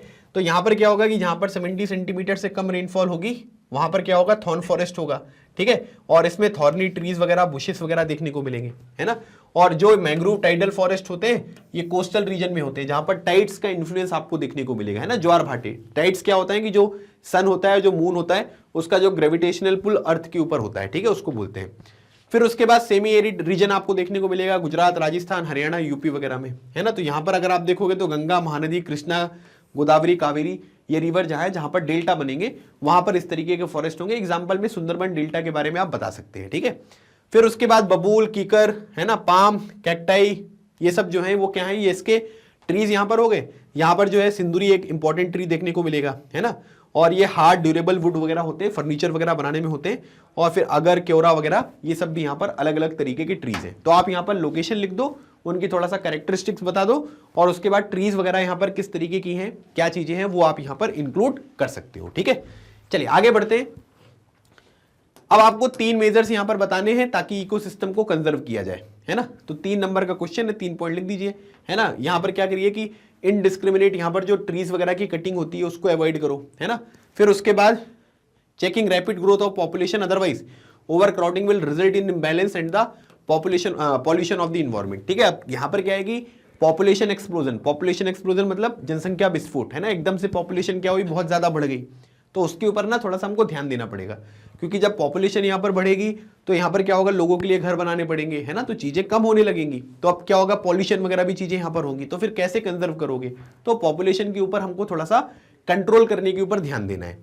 फिर उसके बाद जो भी यहाँ पर चिमनी वगैरह होती है व्हीकल्स वगैरह से, जो यहाँ पर आप ये कह सकते हैं कि धुआं निकलता है ना, उसके ऊपर कंट्रोल करना है। जैसे आपने वो देखा होगा ना पीयूसी सर्टिफिकेट, ठीक है, कि भाई पॉल्यूशन अंडर कंट्रोल है या नहीं, है ना, वो चीजें मेक श्योर करना। फार्म से, फैक्ट्री से, सिटीज वगैरह से जो भी यहाँ पर वेस्ट निकलते हैं उनको ट्रीटमेंट करना जरूरी है। जैसे वो होता है ना गीला कचरा, सूखा कचरा, तो उनको सेपरेट करना है ताकि हम उसको सही तरीके से जो है वो ट्रीट कर सके, so that we can save our ecosystem and preserve it for the benefit of the mankind. ठीक है, नहीं तो पता चले हमारे टाइम पर जो इन्वायरमेंट था वो ग्रीन था और आगे वाली जो जनरेशन है उनके टाइम पर क्या हो रहा है कि वो पूरा का पूरा ब्लैक यहां पर हो रहा है। ठीक है, तो वो हमारी रिस्पॉन्सिबिलिटी बनती है कि हम यहां पर चीजों को किस तरीके से आगे यहां पर बढ़ाने वाले हैं। ठीक है, अगला क्वेश्चन देखिए। अभी यहां पर क्या है कि ट्रॉपिकल डेसिडुअस फॉरेस्ट जो है उसका मेन कैरेक्टरिस्टिक्स आपको लिखना है ना, कि जो मेन कैरेक्टरिस्टिक्स यहां पर होंगी किसकी, ट्रॉपिकल डेसिडुअस फॉरेस्ट की। देखो जिन लोगों ने यहां पर वन शॉट रिवीजन नहीं देखा है, कौन से चैप्टर का, natural vegetation and wild life का वन शॉट रिवीजन आप देख लीजिए। वन शॉट रिवीजन अगर आप देखोगे ना तो क्या होगा कि चीजें आपको ना एकदम क्रिस्टल क्लियर रहेंगी, है ना, कि किस तरीके से हमको काम करना है, क्या क्या चीजें करनी है, तो वो चीजें आपको यहाँ पर अच्छे से समझ में आएंगी। तो एक बार उस वीडियो को देख लेना, फिर क्वेश्चंस लगाओगे तो आसान हो जाएगा। तो मेन कैरेक्टरिस्टिक्स आपको बताना है ट्रॉपिकल डेसिडुअस फॉरेस्ट की। ठीक है, तो अब इसमें अगर आप देखोगे कि they form the natural cover almost all over India, hence they are also called monsoon forest. मतलब आप ये कह सकते हैं कि इनका जो कवर होता है वो लगभग पूरे भारत में होता है ना, और इसी वजह से क्या है कि भारत में मॉनसून टाइप का क्लाइमेट है ना, और इनको हम एक दूसरे नाम से भी जानते हैं जिसको हम मॉनसून फॉरेस्ट कहते हैं। अब इसके बाद क्या होता है कि इसको हम दो तरीके से डिवाइड करते हैं, है ना, मतलब आप ये कह सकते हैं कि 75 से 200 सेंटीमीटर तक की जो रेनफॉल होती है, या 70 से 200 सेंटीमीटर की जो रेनफॉल होती है, वहां पर आपको इस तरीके के जो फॉरेस्ट होते हैं वो देखने को मिलेंगे। अभी यहां पर क्या है कि ये मॉइस्ट डेसिडुअस है। मॉइस्ट डेसिडुअस में क्या होता है कि 100 सेंटीमीटर से लेकर 200 सेंटीमीटर तक की बारिश हो रही है। ड्राई डेसिडुअस में क्या होता है कि 70 से लेकर 100 सेंटीमीटर तक की बारिश यहां पर आपको देखने को मिलेगी, है ना। तो ये चीज आपको ध्यान रखना है कि भाई बारिश के ऊपर डिपेंड करेगा कि वो पर्टिकुलर रीजन ड्राई डेसिडुअस वाला फॉरेस्ट देखने को मिलता है या फिर वहां पर मॉइस्ट डेसिडुअस देखने को मिलेगा। तो 100 से 200 और 70 से 100। फिर उसमें सैंडलवुड, बैम्बू, शीशम, है ना, सॉल्ट टीक वगैरह, ये अलग अलग तरीके के जो हैं ये आपको ट्रीज वगैरह वहां पर देखने को मिलते हैं। ठीक है, trees shade there leaves for about 6 to 8 weeks in the summer, है ना। और यहां पर क्या होता है कि जो मॉनसून फॉरेस्ट होते हैं या डेसिडुअस फॉरेस्ट होते हैं, जैसे एवरग्रीन फॉरेस्ट में क्या होगा कि वो पेड़ जो होंगे वो पत्तियां नहीं गिराएंगे, है ना, लेकिन डेसिडुअस फॉरेस्ट के केस में क्या होगा कि 6 से 8 हफ्ते के लिए जो है वो ये पूरे के पूरे जो यहाँ पर पेड़ होते हैं ना वो यहाँ पर पत्तियां गिराते हुए आपको दिखाई देते हैं। तो ये लॉजिक आपको यहाँ पर समझना है, और ये कुछ इंपॉर्टेंट कैरेक्टरिस्टिक्स हैं जिसमें हम बात कर रहे हैं ट्रॉपिकल डेसिडुअस फॉरेस्ट की। 2 पॉइंट और यहाँ पर दिए गए। Located on the eastern slope of the western Ghat, Uttar Pradesh, Chhattisgarh, north eastern state of Bihar, west Bengal, along the Shivalik are rainier pens of the peninsular plateau. ठीक है, मतलब आप ये कह सकते हैं कि अगर अब हम यहाँ पर वेस्टर्न घाट के बारे में भी बात करेंगे तो ईस्टर्न पार्ट होता है, जैसे ये वेस्टर्न घाट हो गया, है ना, यहाँ पर आपको हिल्स देखने को मिल रही है, तो यहाँ पर ईस्टर्न पार्ट है, तो आप ये कह सकते हैं कि यहाँ पर थोड़ा बारिश कम होगी। क्यों? क्योंकि ये हिल्स जो है वो जो मॉइस्चर वाली विंड्स हैं उनको यहाँ पर क्रॉस नहीं करने देंगी। ठीक है, तो ये एक रीजन है। उसके बाद बोला जा रहा है कि these forest are economically most important, they have been commercially exploited providing the most valuable timber and the other forest product. ठीक है, तो ये बहुत ज्यादा इंपॉर्टेंट है। कई सारे स्टेट वगैरह में देखोगे तो ना इनका एक्सप्लॉइटेशन हुआ, मतलब लोगों ने पेड़ वगैरह की लकड़ियों के लिए, है ना, जो दूसरे प्रोडक्ट वगैरह होते हैं इन जंगलों का जो है वो यहाँ पर काफी ज्यादा ओवर एक्सप्लॉइटेशन यहाँ पर किया है, जिसकी वजह से कई स्टेट में अगर आप देखोगे तो जितना हमारे स्टेट में, जैसे अगर आप देखोगे तो प्रॉपर इकोलॉजिकल बैलेंस के लिए ना आपके स्टेट में 33% जो है वो यहाँ पर पूरा का पूरा जो एरिया है ना, जितना लैंड एरिया है उसका 33% एरिया जो है वो फॉरेस्ट से कवर होना चाहिए। अगर हम पूरे भारत का देखेंगे ना तो पूरे भारत का ही 33% नहीं है, मतलब हमारे देश में जो फॉरेस्ट कवर यहाँ पर रिक्वायर्ड है कि इतना हो, है ना, तब इकोलॉजिकल बैलेंस यहाँ पर होगा, वो चीज यहाँ पर फुलफिल नहीं हो पा रही है। ठीक है, तो ये चीज आपको यहाँ पर ध्यान रखना है। ठीक है, तो आई होप आपको ये क्वेश्चन यहां पर समझ में आ गया होगा। अगला क्वेश्चन देखते हैं। अगले क्वेश्चन में देखो यहां पर बताया गया है कि ये थोड़ा हॉट से है ना, हाई ऑर्डर थिंकिंग स्किल वाला क्वेश्चन है कि नेचुरल इकोसिस्टम को पहले तो आपको एक्सप्लेन करना है, वो तो सिंपल है ना।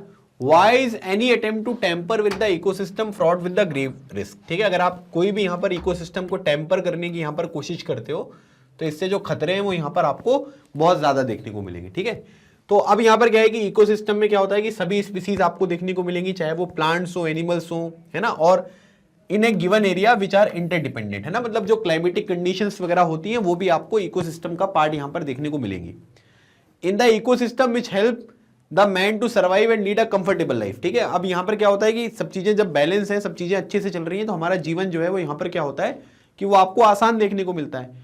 It provides man with food, raw material for industries and clothing. ठीक है, मतलब कपड़े वगैरह यहाँ पर मिलते हैं पहनने के लिए, है ना, अलग अलग तरीके से यहाँ पर चीजें अवेलेबल हैं, खाने पीने की चीजें मिल रही हैं, इंडस्ट्रीज वगैरह जो होते हैं उनके रॉ मटेरियल के लिए भी यहाँ पर चीजें अवेलेबल होती हैं। The natural resources should be used carefully so that they are not exhausted in a short time, है ना। जो भी नेचुरल रिसोर्सेज होते हैं, जो प्रकृति हमें यहाँ पर प्रोवाइड करती है, नेचर हमें प्रोवाइड करती है, उसका अगर हम यहाँ पर ओवर यूटिलाइजेशन यहाँ पर करने लगेंगे, है ना, मतलब बहुत ज्यादा प्रयोग कर रहे हैं, जबरदस्ती का प्रयोग करेंगे, तो एक दिन वो चीजें क्या होंगी, वो समाप्त होती हुई आपको दिखाई देंगी, है ना। तो उस केस में क्या होगा कि हमारे लिए प्रॉब्लम यहाँ पर हो जाएगी। Ecosystem can be conserved bye avoiding cutting of trees, है ना, वही सेम चीज है। Checking on rapid growth of population, over crowding की वजह से प्रॉब्लम यहाँ पर हो सकती है ना। तो ओवरऑल यहाँ पर ये बताया जा रहा है कि अगर हम इकोसिस्टम को यहाँ पर टेम्पर करेंगे तो इससे क्या क्या रिस्क यहाँ पर हो सकते हैं, है ना। बैलेंस बिगड़ जाएगा, है ना, जो फूड चेन है उसमें प्रॉब्लम यहाँ पर होगी, पॉल्यूशन वगैरह में दिक्कत यहाँ पर होगी, ग्लोबल वार्मिंग, क्लाइमेट चेंज, इस तरीके की प्रॉब्लम आपको देखने को मिलेगी। तो ये सब चीजें आपको यहाँ पर इंक्लूड करनी है। ठीक है, चलिए अगला क्वेश्चन देखिए। Describe the major vegetation zone of the Himalayan region. ठीक है, हिमालयन जो यहाँ पर रीजन है उसके मेजर यहाँ पर जो आपके जोन्स हैं, वेजिटेशन जोन, वो डिस्क्राइब करो। ठीक है, तो mountain areas, Himalayas, the decrease in temperature and increase in the altitude lead to the corresponding change in the natural vegetation. ठीक है, अब हिमालय में जाएंगे तो यहाँ पर क्या होगा, हाइट बढ़ेगी, है ना, हाइट जो है वो क्या होगी, वो बढ़ेगी। लेकिन अगर आप टेम्परेचर यहाँ पर देखोगे तो टेम्परेचर यहाँ पर क्या होगा कि टेम्परेचर आपको कम होता हुआ दिखाई देगा। हाइट बढ़ रही है, टेम्परेचर यहाँ पर क्या हो रहा है, कम हो रहा है। तो जिससे क्या होता है कि जो नेचुरल वेजिटेशन होता है वो आपका एक अलग तरीके से देखने को मिलेगा। ठीक है, अब जैसे अगर आप देखोगे तो यहां पर क्या होता है कि wet temperate type of forest are located between the height of excuse me 1000 से 2000 मीटर, है ना। मतलब अब क्या होता है कि जो आपका ऊपर की तरफ यहां पर टेम्परेट होता है ना, जैसे ठंडी जगह पर अगर हम जाएंगे तो वहां पर कैसा आपको फॉरेस्ट मिलेगा, टेम्परेट टाइप ऑफ फॉरेस्ट मिलेगा। अब टेम्परेट टाइप ऑफ जो फॉरेस्ट होते हैं ना उसमें भी अलग अलग टाइप हैं। जैसे wet temperate type of forest, तो इसमें हाइट कितनी है, 1000 से 2000 मीटर तक। Evergreen broad leaf tree such as chir, chil, ash, oak, है ना, ये सब जो चीजें होती हैं वो यहाँ पर अवेलेबल देखने को मिलेगी। मतलब अगर मान लीजिए कि हाइट है, अब यहाँ पर क्या होगा, यहाँ तो एटलीस्ट मान लीजिए कि टेम्परेचर सबसे ज्यादा देखने को मिलेगा ना, और यहाँ पर टेम्परेचर क्या होगा, सबसे कम होगा। तो यहाँ पर क्या होता है कि एक्सक्यूज मी, यहाँ पर जो एवरग्रीन यहाँ पर आपको ब्रॉड लीफ वगैरह होती है वो यहाँ पर आपको देखने को मिलेगी। इसका मतलब यहाँ पर क्या हुआ कि यहाँ पर टेम्परेचर ज्यादा है, थोड़ा बारिश वगैरह होगी तो एवरग्रीन टाइप के जो पेड़ हैं वो यहाँ पर आपको देखने को मिलेंगे। फिर उसके बाद कॉनिफेरस फॉरेस्ट यहाँ पर होता है ना, ये कहां से कहां तक होगा, 1500 से 3000 मीटर तक। तो यहाँ पर पाइन, देवदार, सिल्वर फेयर, ये सब जो आपके अलग अलग तरीके के ट्रीज यहाँ पर अवेलेबल है वो देखने को मिलेंगे। फिर उसके बाद यहाँ पर और ऊपर अगर आप जाओगे, है ना, 3600 मीटर या उससे ऊपर अगर आप जाओगे, मतलब आप इसमें यहाँ पर, ठीक है, मीटर एंड एबो लिख सकते हो या आप 3500 मीटर एंड एबो लिख सकते हो। ठीक है, तो वहां पर क्या होगा, वहां पर जो है वो अल्पाइन वेजिटेशन आपको देखने को मिलेगा, है ना, जिसमें और भी जो चीजें हैं वो यहाँ पर वेराइटी जो ट्रीज वगैरह की वेजिटेशन वगैरह होता है वो आपका चेंज होता हुआ दिखाई देगा।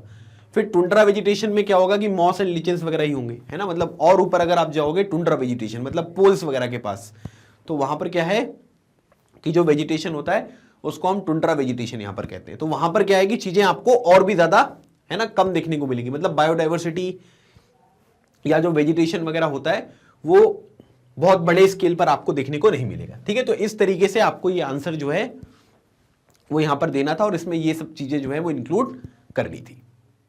चलिए अगला क्वेश्चन देखते हैं। अगले क्वेश्चन में देखो यहां पर दिया हुआ है कि आपको यहां पर वाइल्ड लाइफ को कैसे प्रोटेक्ट करना है। ठीक है, जो वाइल्ड लाइफ है उसको कैसे प्रोटेक्ट किया जाए, उसके लिए क्या क्या रास्ते हैं, है ना, क्या क्या तरीके हम यहाँ पर कर सकते हैं, वो आपको बताना है। ठीक है, अब यहाँ पर क्या है कि बहुत सारे जो हमारे सरकार ने यहाँ पर अलग अलग तरीके के स्टेप्स यहाँ पर लिए, है ना, जैसे सेंसस होता है, जैसे जनगणना होती है ना, जिसमें हम लोगों की काउंटिंग यहाँ पर होती है, उसी तरीके से जो एनिमल्स होते हैं उनकी भी काउंटिंग यहाँ पर होती है। ठीक है, कि अब हम यहाँ पर क्या करते हैं कि जो भी एनिमल्स वगैरह होते हैं, है ना, उनकी यहाँ पर जो पोजीशन है वो कैसे है ना, मतलब उनका जो अभी नंबर यहाँ पर है वो कैसे देखने को मिलेगा।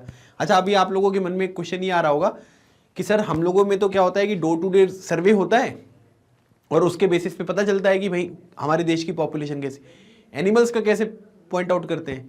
तो क्या होता है कि उनके पैर के जो सिंबल वगैरह होते हैं, निशान वगैरह होते हैं, ठीक है, उसके बाद कैमरे वगैरह लगे होते हैं, तो उस तरीके से हम चीज़ों को काउंट करते हैं। अब टाइगर को ऐसे तो जाएंगे नहीं काउंट करने, अरे टाइगर लोग लाइन लगाओ, कितने टाइगर हैं यहाँ पर, तो उनको क्या होता है चुपके से ही देखना पड़ता है ना, तो उनके लिए कैमरा वगैरह लगाते हैं। ठीक है, फिर उनके जो पॉ वगैरह के निशान होते हैं ना, पैरों के निशान, उससे काउंट करते हैं। फिर उनकी ड्रॉपिंग्स वगैरह जो होती है उससे हम यहाँ पर चीज़ें कैलकुलेट करते हैं। ठीक है, फिर उसके बाद टाइगर रिजर्व वगैरह जो है हमने सेटअप किया, जैसे प्रोजेक्ट टाइगर मैंने आपको बताया था 1973 में स्टार्ट किया गया था, ताकि हम टाइगर की पॉपुलेशन को डबल करें। Rhinos in Assam, elephant in the Periyar are being conserved. ठीक है, एलिफेंट, प्रोजेक्ट एलिफेंट का जो टाइम था वो था 1992, तो प्रोजेक्ट एलिफेंट हमने 1992 में स्टार्ट किया था। बहुत सारे नेशनल पार्क और बर्ड सेंचुरीज वगैरह भी हैं, वो यहाँ पर सेटअप करी गई। अब क्या होता है कि नेशनल पार्क वगैरह में ना रिस्ट्रिक्शंस होती हैं, है ना, आप वहाँ पर क्या है कि बहुत ज़्यादा इलीगल एक्टिविटीज़ नहीं कर सकते हो, मतलब कर ही नहीं सकते हो भाई साहब, जेल हो जाएगी आपको। तो यहाँ पर क्या होता है कि प्रोटेक्शन जो है वो प्रोवाइड करते हैं हम एरियाज़ की, ताकि इन चीज़ों को अच्छी तरीके से यहाँ पर कंजर्व किया जा सके। ठीक है, तो ये सब जो है अलग अलग तरीके हैं, इन तरीकों से जो है वो आप क्या करते हो कि जो भी वाइल्ड लाइफ वगैरह होती है उसका प्रोटेक्शन यहाँ पर किया जाता है। अगला क्वेश्चन देखो दिया जा रहा है कि आपको वेजिटेशन और वाइल्ड लाइफ, है ना, वेजिटेशन कैसा मिल रहा है, पेड़ पौधे कैसे मिलते हैं, और जो एनिमल्स हैं वो गंगा और ब्रह्मपुत्र डेल्टा में कैसे मिल रहे हैं, वो आपको बताना है। ठीक है, तो आप ये देख सकते हैं कि जैसे मैंग्रोव टाइडल फॉरेस्ट यहाँ पर क्या होते हैं कि कोस्टल रीजन में मिलते हैं ना, टाइड्स वगैरह के द्वारा यहाँ पर आपको इन्फ्लुएंस आपको देखने को मिलेंगे। ठीक है, और यहाँ पर क्या है कि जो सबमर्ज अंडर वाटर वगैरह आपको देखने को मिलता है वो यहाँ पर है। ठीक है, बेसिकली क्या है कि गंगा और ब्रह्मपुत्र जो डेल्टा है ना, उसमें क्या कर रहे हैं वो इनडायरेक्टली आपसे मैंग्रोव जो यहाँ पर टाइडल फॉरेस्ट है उसी के बारे में बात हो रही है ना, क्योंकि ये क्या करते हैं, ये डेल्टा बनाते हैं, और जहां पर भी डेल्टा आपको देखने को मिलेगा वहां पर मैंग्रोव फॉरेस्ट होता है, तो मैंग्रोव फॉरेस्ट के बारे में लिखना है। ठीक है, they are found in the deltas of Ganga and Brahmaputra. Sundari tree मिलेगा आपको, है ना, ड्यूरेबल वुड वगैरह होता है ना, जिससे फर्नीचर वगैरह बनाने में काम आता है। फिर यहाँ पर टाइगर्स वगैरह आपको देखने को मिलेंगे, रॉयल बंगाल टाइगर, ठीक है, Sundarbans of west Bengal, turtles वगैरह, ये सब चीजें देखने को मिलेगी। तो इनडायरेक्टली जो है ये क्वेश्चन आपसे पूछा जा सकता है। तो आप इसमें ना लिस्ट भी बना सकते हो कि वेजिटेशन के ऊपर, है ना, जैसे नॉर्मल आप ऐसे लिख दो, ठीक है, यहाँ पर आप वेजिटेशन के ऊपर लिख दो और यहाँ पर आप एनिमल्स जो है उनके ऊपर लिख दो, और ऐसे भी डिफरेंशिएट करके जो चीजें हैं वो बता सकते हैं। तो ये क्या है कि ये आपकी आंसर राइटिंग के ऊपर डिपेंड करता है कि आप चीजों को कैसे लिख सकते हो। ठीक है, पैराग्राफ फॉर्म में भी लिख सकते हो, है ना, पॉइंट्स के फॉर्म में भी लिख सकते हो। तो जो चीजें आपको अच्छी लगेंगी बस उसी के अकॉर्डिंग आपको आंसर लिखना है। ठीक है, अभी दो स्टेट्स के नाम आपको बताने हैं जहां पर थॉर्न फॉरेस्ट और स्क्रब्स वेजिटेशन वगैरह मिलता है। Which are the common animals found in this forest, why is there absence of trees in this forest. ठीक है, 3 क्वेश्चन है, 3 नंबर का क्वेश्चन है ना। तो जहां पर आपको थॉर्नी और यहाँ पर स्क्रब्स वगैरह देखने को मिलेंगे, ठीक है, तो 2 एग्जांपल दे दो आप, एक तो गुजरात हो गया, एक राजस्थान हो गया, है ना। यहाँ पर आपको क्योंकि टेम्परेचर बहुत ज्यादा होता है, रेनफॉल बहुत कम होती है, और इसी वजह से क्या है कि यहाँ पर इस तरीके के आपको ट्रीज वगैरह, प्लांट्स वगैरह देखने को मिलते हैं। अब इसमें पूछा जा रहा है कि which are the common animals, है ना, तो कैमल हो गया, राइट, वाइल्ड एस, है ना, ये सब चीजें आपको देखने को मिलती हैं। अब यहाँ पर ट्रीज इसलिए कम है क्योंकि यहाँ पर रेनफॉल जो है वो 70 सेंटीमीटर से कम होती है ना, यही कारण है। और इसी वजह से क्या होता है कि बारिश नहीं होगी तो यहाँ पर क्या होगा, आपको बहुत ज्यादा जो है वो यहाँ पर पेड़ पौधे देखने को नहीं मिलते हैं। तो इन तीनों चीजों का आंसर यहाँ पर ये हो जाएगा। तो चीजें क्या होती है कि एक टाइम के बाद ना, मतलब सब वही उसी तरीके के क्वेश्चन जो है वो रिपीट किए जाएंगे। Mention the way in which the desert plants adopt themselves to their surrounding, है ना, मतलब वहां पर जैसे थॉर्नी होते हैं, उनकी रूट्स बड़ी बड़ी होती हैं, तो कैसे वो अपने आप को अपने सराउंडिंग में जो है वो अडेप्ट करते हैं, वो चीज आपको बताना है। ठीक है, दूर दूर लगे होते हैं पौधे, है ना, दूर दूर लगे होने से क्या होगा कि भाई उनकी जो रूट्स होंगी वो बड़ी बड़ी होंगी, है ना, तो ज्यादा उस पेड़ को, एक सिंगल पेड़ को जो है वो मॉइस्चर ज्यादा मिलेगा। पास पास होंगे तो लड़ाई होती रहेगी, है ना, कि मुझे पानी चाहिए, मुझे पानी चाहिए, तो वैसा नहीं होना चाहिए। फिर उसके बाद लॉन्ग रूट्स होगी which go deep into the soil to get moisture, है ना। तो बड़ी सी यहाँ पर क्या होता है कि उनकी जो रूट्स होंगी वो आपको अंदर तक देखने को मिलेगी ताकि यहाँ पर मॉइस्चर वगैरह मिले। The stems are succulent to the conserve water, मतलब उनका जो स्टेम वगैरह होता है, तना ना, वो ऐसा ही होता है कि वो लोग क्या करते हैं कि वाटर वगैरह को जो है वो यहाँ पर कंजर्व करते हैं। लीव्स जो है उनकी थिक होती है, small to prevent excessive evaporation of moisture, मतलब यहाँ पर ये बोला जा रहा है कि उनकी जो पत्तियां हैं वो थिक होती हैं, उसमें क्या होता है कि उसमें ना एक वैक्स जैसी कोटिंग भी होती है ताकि जो एक्सेसिव अमाउंट ऑफ वाटर यहाँ पर इवेपोरेशन होता है मॉइस्चर का वो यहाँ पर आपको देखने को ना मिले, है ना। तो इस तरीके से ये चीजें आपको देखने को मिल रही है और इस तरीके से वो सराउंडिंग में क्या करते हैं कि अपने आप को अडेप्ट आपको करते हुए दिखाई देते हैं, ठीक है। अगला क्वेश्चन देखिए, compare the wild life of the Himalayas and the wetlands of our country, है ना, मतलब हिमालय में जो वाइल्ड लाइफ है और जो वेटलैंड्स हैं हमारी कंट्री के उनको आपको कंपेयर करना है, ठीक है। अब यहां पर अगर आप देखोगे तो जो हिमालयाज में आपको एनिमल्स देखने को मिलेंगे ना, वो यहाँ पर क्या है कि एक्सट्रीम कोल्ड में जो है वो आप यहाँ पर क्या कह सकते हैं कि सर्वाइव कर सकते हैं, where the temperature are very low, है ना। वहां पर क्या होता है कि टेम्परेचर इज वेरी लो, मतलब बहुत कम टेम्परेचर आपको देखने को मिलेगा, लेकिन वहां पर भी क्या होते हैं कि एनिमल्स जो है वो सर्वाइव कर लेते हैं। क्यों? क्योंकि उनकी स्किन वगैरह जो है वो थोड़ा मोटी होती है, फर वगैरह जो है वो मोटा होता है। This include shaggy horn wild ox, the Tibetan antelope, the bharal wild sheep and the Tibetan wild ass, ठीक है। Rare animals like the snow leopard and the red panda are found in the certain areas, ठीक है। तो कई area ऐसे होते हैं जहां पर स्नो लेपर्ड और आपको रेड पांडा वगैरह भी देखने को मिलेगा, ठीक है। अब जो वेटलैंड्स होते हैं, वेटलैंड्स बेसिकली क्या है कि मार्शी लैंड होते हैं, है ना। अच्छा, अब इसमें ना ये हिमालय वाले में आप ये भी लिख सकते हो कि उनकी जो स्किन वगैरह होती है वो मोटी होती है ना, फर वगैरह आपको देखने को मिलेगा।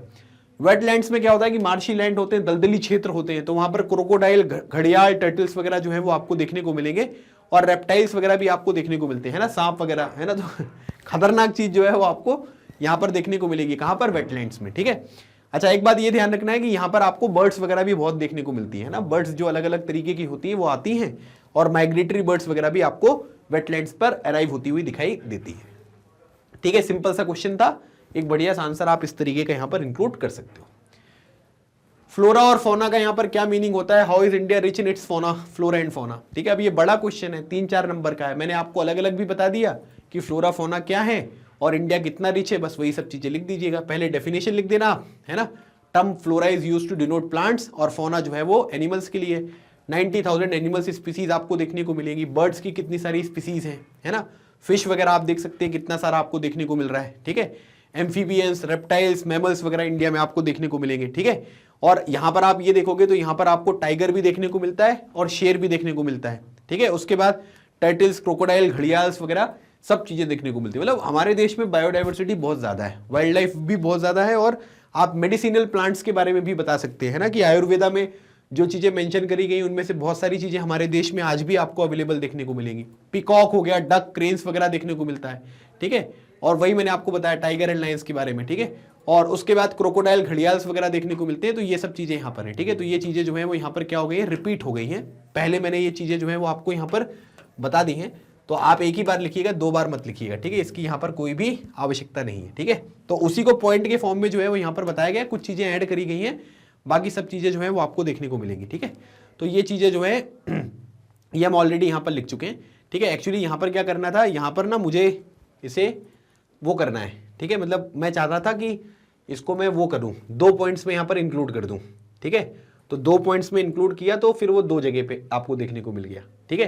तो इसको हटाना है, तो मैं इसको यहाँ पर जो है आपको बता चुका हूँ कि किस तरीके से इसको इंक्लूड करना है। चलिए, तो ये हो गए आपके लॉन्ग आंसर टाइप के क्वेश्चंस, ठीक है। मतलब जो 3 नंबर में क्वेश्चन यहाँ पर आ सकते हैं उसके बारे में मैंने आपके साथ डिस्कशन किया।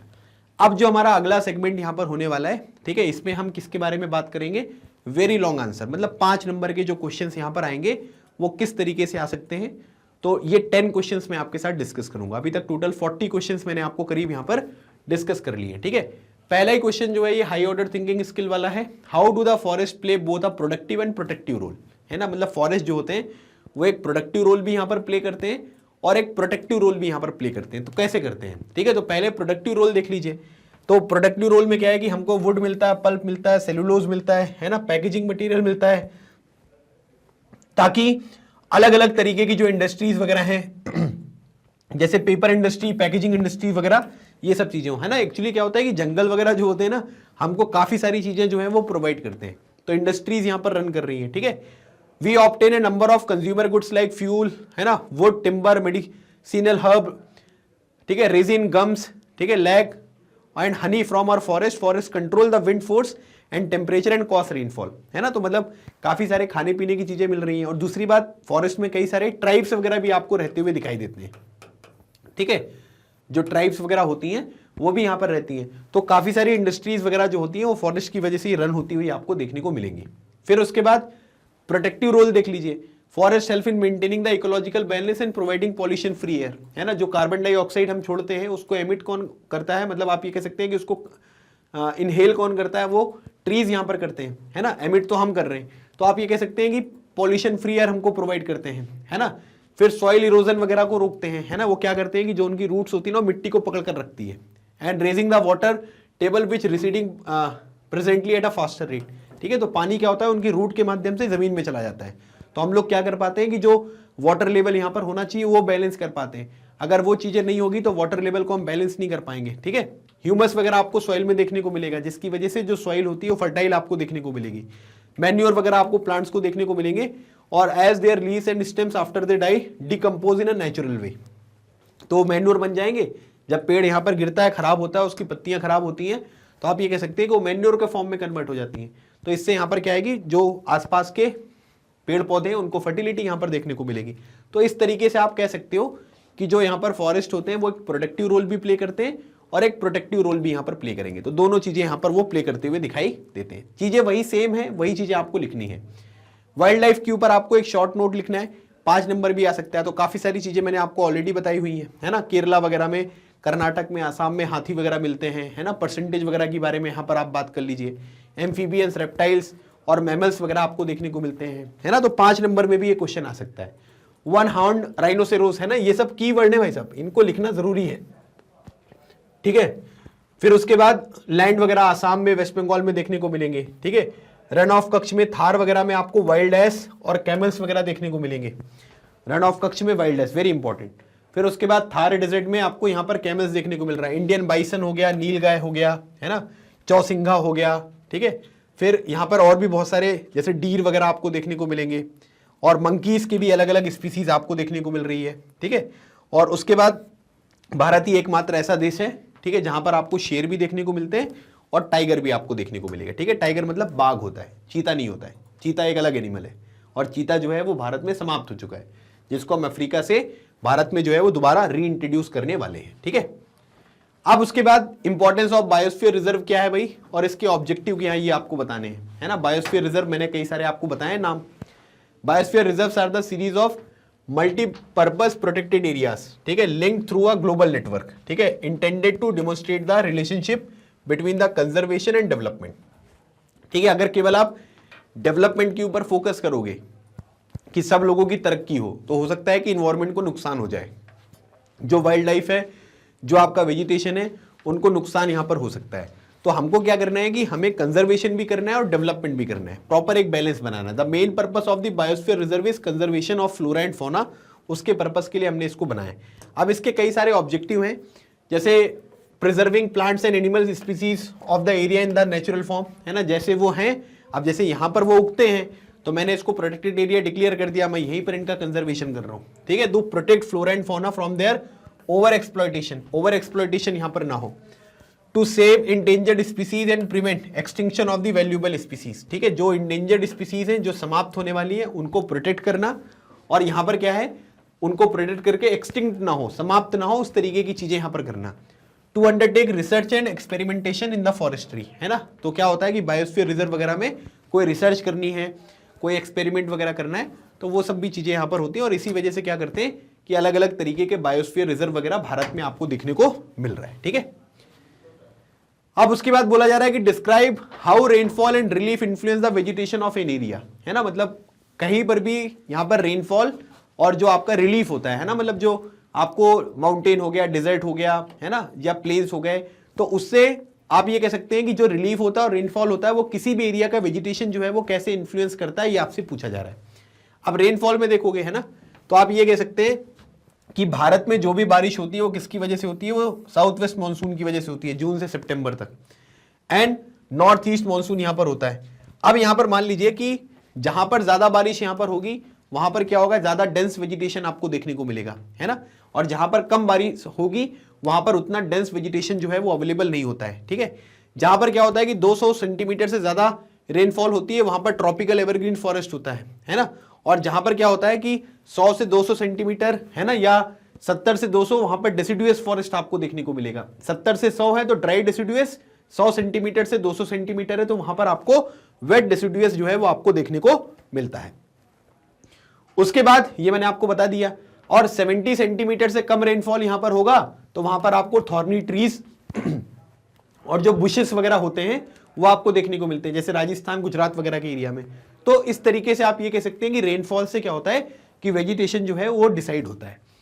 रिलीफ के बारे में मैं आपको ऑलरेडी बता चुका हूं भाई, है ना, कि यहां पर क्या होता है कि जो प्लेन एरिया होते हैं वहां पर क्या होता है कि एग्रीकल्चर ज्यादा होता है ना, माउंटेन वगैरह में नहीं होता है।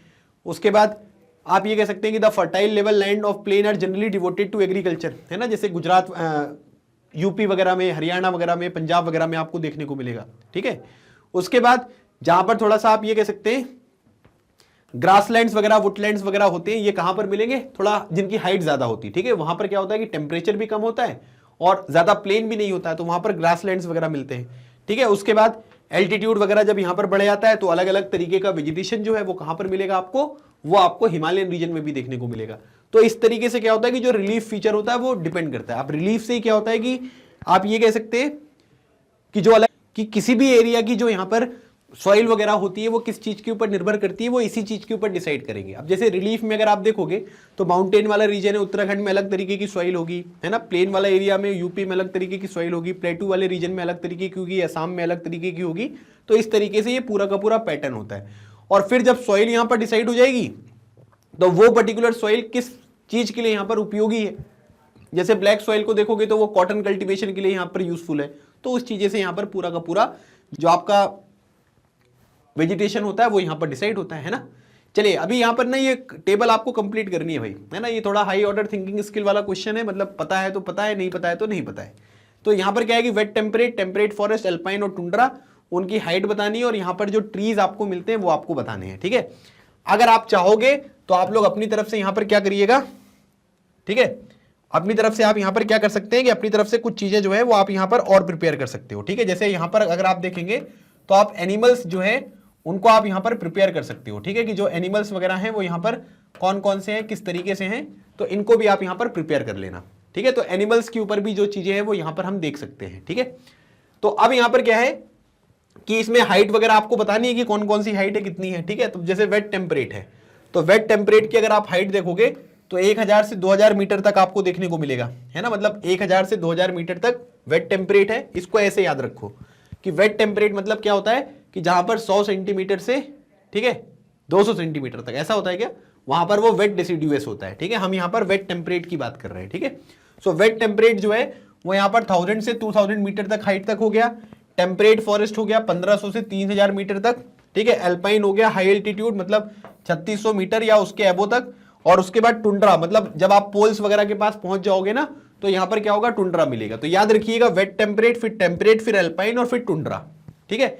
अब यहां पर ट्रीज बताने हैं आपको, जैसे ओक हो गया, ठीक है, चेस्टनट्स हो गए, ठीक है, पाइन, देवदार, सीडर वगैरह हो गया, सिल्वर फिर, पाइन्स वगैरह, फिर मॉसेस और लीचन्स वगैरह, ठीक है। तो ये आपके ट्रीज हैं। ये अभी मैंने आपको क्वेश्चंस में भी बताया।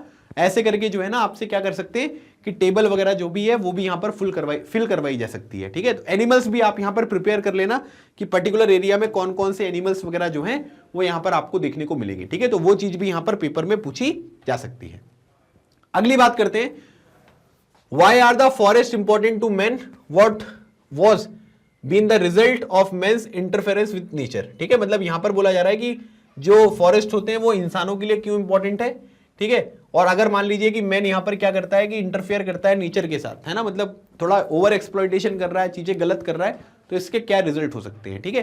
तो अब देख लीजिए भाई इंपॉर्टेंट क्या है, फॉरेस्ट क्यों इंपॉर्टेंट है ना, मतलब ये क्या करता है कि इन्वायरमेंट की क्वालिटी इंप्रूव करते हैं। जहां पर ट्री वगैरह होते हैं आपने देखा होगा कि वहां पर चीजें अलग तरीके से होती हैं। दे मॉडिफाई द क्लाइमेट, क्लाइमेट को जो है वो यहाँ पर क्या करेंगे, मॉडिफाई करेंगे। फिर उसके बाद इरोजन जो होता है सॉइल का उसको यहाँ पर प्रिवेंट करेंगे, ठीक है। उसके बाद यहाँ पर क्या है सॉइल इरोजन को जो है वो कंट्रोल कर रहे हैं, ठीक है। तो अब ये दोनों एक ही पॉइंट है, तो आप इसको एक को जो है वो अवॉइड कर सकते हो, ठीक है। फिर उसके बाद जो स्ट्रीम फ्लो होता है, जो पानी वगैरह होता है ना, कैसे फ्लो होना है, क्योंकि एक्चुअली क्या होगा कि वो बारिश करवाने में मददगार होते हैं, है ना। उसके बेसिस पे क्या होता है कि वाटर का फ्लो वगैरह जो है वो यहाँ पर डिसाइड होता है। ये क्या करते हैं कि बहुत सारी इंडस्ट्रीज वगैरह जो हैं उनको लाइवलीहुड वगैरह प्रोवाइड करते हैं, है ना। मतलब वहां पर जो काम कर रहे हैं, रूरल पॉपुलेशन जो काम कर रही है, उसको इंडस्ट्रीज वगैरह में, है ना, कई अलग अलग तरीके की चीजें होती है, उनको चीजें यहाँ पर मिल जाएंगी। उसके बाद ह्यूमस वगैरह यहाँ पर सॉइल को मिलेगा, शेल्टर मिलेगा वाइल्ड लाइफ को, है ना, जो अलग अलग जानवर वगैरह होते हैं वो रहते हैं। फिर उसके बाद the interference of man with nature has resulted in the extinction of many plants and animals, ठीक है। तो आप यहाँ पर क्या है, मनुष्य अगर यहाँ पर इंटरफेयर करेगा, देखो चीजें क्या है कि अगर लिमिटेड तरीके से हो तो ज्यादा प्रॉब्लम नहीं होती है, लेकिन जब यहाँ पर क्या होगा कि एक्सेस अमाउंट में जब आपको चीजें देखने को मिलेगी तो ऑब्वियसली यहाँ पर क्या होगा कि प्रॉब्लम होगी, है ना। पेड़ कट गए, है ना, टेम्परेचर बढ़ गया, जो जानवर थे वो यहाँ पर मारे गए, एक्सटिंक्ट होते हुए दिखाई दिए, या उनकी पोजीशन इंडेंजर्ड यहाँ पर हो गई। तो ये सब चीजें यहाँ पर आपको देखने को मिल रही है। तो इस क्वेश्चन के आंसर में आप ये चीज इंक्लूड कर सकते हो। अब यहाँ पर फ्लोरा फौना को यहाँ पर जो है प्रोटेक्ट करने के लिए सरकार ने क्या क्या चीजें लिखी है ना, मतलब सरकार ने कौन कौन से एक्शन लिखे हैं। 18 बायोस्फीयर रिजर्व बनाया गया है ना, ताकि फ्लोरा फौना को जो है वो यहाँ पर क्या किया जाए, प्रोटेक्ट किया जाए। ब्रैकेट में अगर आप एग्जांपल भी लिखना चाहो तो एग्जांपल लिख सकते हैं, नो क्रैक वगैरह, ये सब जो एग्जांपल है ना वो लिख देना आप। फिर उसके बाद फाइनेंशियल और technical assistance is provided to many botanical garden since 1992, है ना। बॉटनिकल गार्डन जो होते हैं, ठीक है, उनको यहाँ पर फाइनेंशियल और टेक्निकल असिस्टेंस यहाँ पर प्रोवाइड किया जा रहा है, ताकि थोड़ा जो वेजिटेशन वगैरह होता है ना, बायोडाइवर्सिटी वगैरह होती है, उनकी चीजों को हम यहाँ पर समझ सकें। फिर बहुत सारे इको डेवलपमेंटल प्रोजेक्ट चलाए गए, project tiger, project rhino, project great Indian mustard, project elephant वगैरह, ताकि उनका कंजर्वेशन जो है वो सही तरीके से यहाँ पर कर सके। फिर उसके बाद हमने 103 नेशनल पार्क और 535 जो वाइल्ड लाइफ सेंचुरीज हैं वो यहाँ पर हमने स्टेब्लिश करी, डेवलप करी, ताकि नेचुरल हेरिटेज वगैरह जो है, एनिमल्स वगैरह जो है, वेजिटेशन वगैरह जो है, उनको हम यहाँ पर प्रोटेक्ट कर सकें।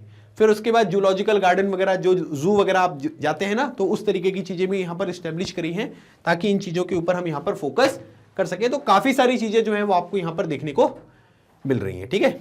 चलिए अब उसके बाद मैंग्रोव फॉरेस्ट के ऊपर जो है उसके कुछ फीचर्स वगैरह आपको देखने को मिल सकते हैं, है ना। तो याद रखिएगा कि ये कोस्टल रीजन में मिलेंगे, टाइड्स का इफेक्ट आपको देखने को मिलेगा, है ना। उसके बाद आप ये कह सकते हैं कि रूट्स वगैरह जो हैं वो यहाँ पर आपको सबमर्ज देखने को मिलेगी वाटर में, कुछ बाहर होती हैं, कुछ वाटर के अंदर होती हैं, ठीक है। और उसके बाद यहाँ पर क्या है, और ये सब रूट्स जो है वो कब विजिबल होंगी आपको, जब लो टाइड्स होंगी। सुंदरी ट्री जो आपको देखने को मिलेगा यहाँ पर होता है, ठीक है। और भी बहुत सारी चीजें यहाँ पर देखने को मिल रही है, रॉयल बंगाल टाइगर वगैरह देखने को मिल रहा है। तो ये सारे पॉइंट्स जो है वो आप यहाँ पर मेंशन कर सकते हो। और ये भी मेंशन कर देना है कि जो मैंग्रोव फॉरेस्ट है वो डेल्टा वाले एरिया में जो है वो आपको देखने को मिलता है, ठीक है। अच्छा, अब यहाँ पर क्या है कि वाइल्ड लाइफ इन इंडिया को आपको 5 पॉइंट्स में जो है वो आपको बताना है। तो क्वेश्चन कैसे भी आ सकते हैं, ठीक है।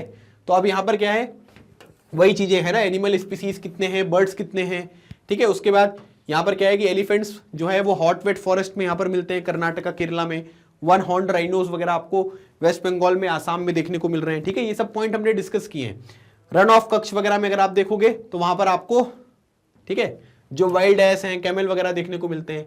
फिर उसके बाद लॉयंस जो है ये गिर हिल्स में आपको देखने को मिलेंगे, है ना, जो यहाँ पर गिर नेशनल पार्क है वहां पर। टाइगर वगैरह जो सुंदरबन, वेस्ट बंगाल वगैरह में देखने को मिलते हैं। टाइगर तो मध्य प्रदेश में सबसे ज्यादा है। फिर उसके बाद अगर आप देखोगे तो जो हिमालयन रीजन है वहां पर जैसे याक हो गया, स्नो लेपर्ड हो गया, ठीक है, बियर हो गया, एंटीलोप वगैरह यहाँ पर आपको देखने को मिल रहा है। तो इस तरीके के काफी सारी चीजें यहाँ पर अवेलेबल है, ठीक है। तिब्बतन वाइल्ड एस, ठीक है, मस्क डियर, ठीक है, मस्क डियर जो है जिसको हंगुल भी कहते हैं, ठीक है। तो वो चीजें यहाँ पर होती हैं। फिर उसके बाद in rivers, lakes and coastal areas, turtles, crocodiles, gharials वगैरह ये सब भी फाउंड होते हैं। तो अब देखो क्या होता है कि वो 3 नंबर में भी आ सकता है, 5 नंबर में भी आ सकता है। तो उसके अकॉर्डिंग जो है वो हम यहाँ पर आंसर करेंगे, ठीक है। 3 नंबर में आएगा तो 3 पॉइंट लिख देंगे, 5 नंबर का आएगा तो 5 से 6 पॉइंट हमको यहाँ पर लिखना है, ठीक है भाई। चलिए अगला सवाल देखते हैं। आपके सामने ये रहा आपकी स्क्रीन पर, पहला क्वेश्चन दिया हुआ है आज का, ठीक है, मतलब नेक्स्ट क्वेश्चन। बोला जा रहा है कि ट्रॉपिकल एवरग्रीन और डिसिडुअस फॉरेस्ट में आपको डिफरेंस करना है, ठीक है। चलिए भाई, एक तरफ लिख देते हैं ट्रॉपिकल एवरग्रीन, एक तरफ लिख देते हैं डिसिडुअस, ठीक है। अभी आप सबको पता है कि जहां पर हैवी रेनफॉल होगी, है ना, मतलब 200 सेंटीमीटर से ज्यादा रेनफॉल, उधर ट्रॉपिकल एवरग्रीन। जहां पर 70 से 200 सेंटीमीटर के बीच में यहां पर बारिश होगी वो ट्रॉपिकल डिसिडुअस, ठीक है, सिंपल है। अब उसके बाद यहां पर क्या होता है कि luxuriant vegetation of all kind, tree, shrubs and जो भी यहाँ पर आपके क्रीपर्स वगैरह होते हैं वो आपको देखने को मिलेंगे।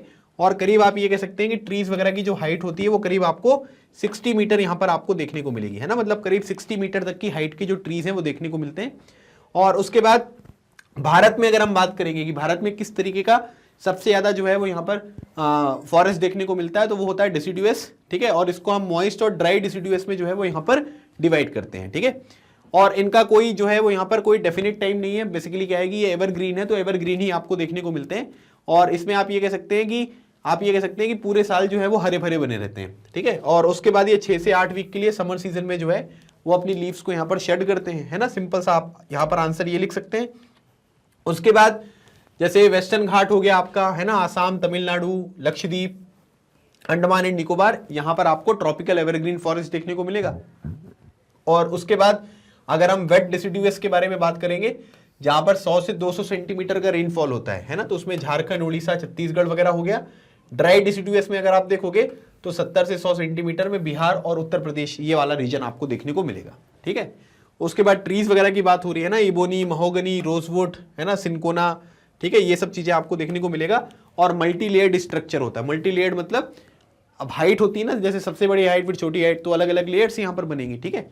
और उसके बाद यहाँ पर पीपल, नीम, सॉल ग्रोज वगैरह जो है वो आपको यहाँ पर देखने को मिलेंगे, ठीक है। तो नॉर्मल ये 5 आप यहाँ पर पॉइंट लिख दोगे, तो 5 पॉइंट जब आप यहाँ पर लिख देंगे तो आपकी चीजें जो है वो यहाँ पर क्लियर हो जाएंगी, ठीक है। तो ये हो गए आपके टोटल आपके 50 क्वेश्चंस, ठीक है। मतलब ये मैंने आपको 10 जो वेरी लॉन्ग आंसर यहाँ पर टाइप के क्वेश्चंस थे वो मैंने यहाँ पर आपको कवर करा दिए। और अब हमारा जो अगला सेगमेंट यहाँ पर होगा, इसमें हम क्या कवर करेंगे, इसमें हम मैप करेंगे, है ना। क्योंकि मैप में बहुत सारे लोगों को डाउट था कि सर, है ना, natural vegetation and wild life वाला मैप जो है वो कैसे आएगा, कैसे हमको फिल करना है। तो ये सब चीजें मैं आपको अब यहाँ पर एक्सप्लेन करूंगा और सारी चीजें जो है वो अच्छी तरीके से आपको समझ में आ जाएंगी।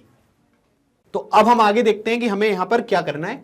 तो अगर आप देखोगे ना, तो ये मैप वर्क है, ठीक है। मैप वर्क में 4 चीजें आपको यहाँ पर आ रही हैं, है ना। मतलब हमको यहाँ पर वेजिटेशन टाइप देखना है, नेशनल पार्क्स को यहाँ पर लोकेट करना है, बर्ड सेंचुरीज को यहाँ पर लोकेट करना है, और वाइल्ड लाइफ सेंचुरीज को हमको यहाँ पर लोकेट करना है, ठीक है।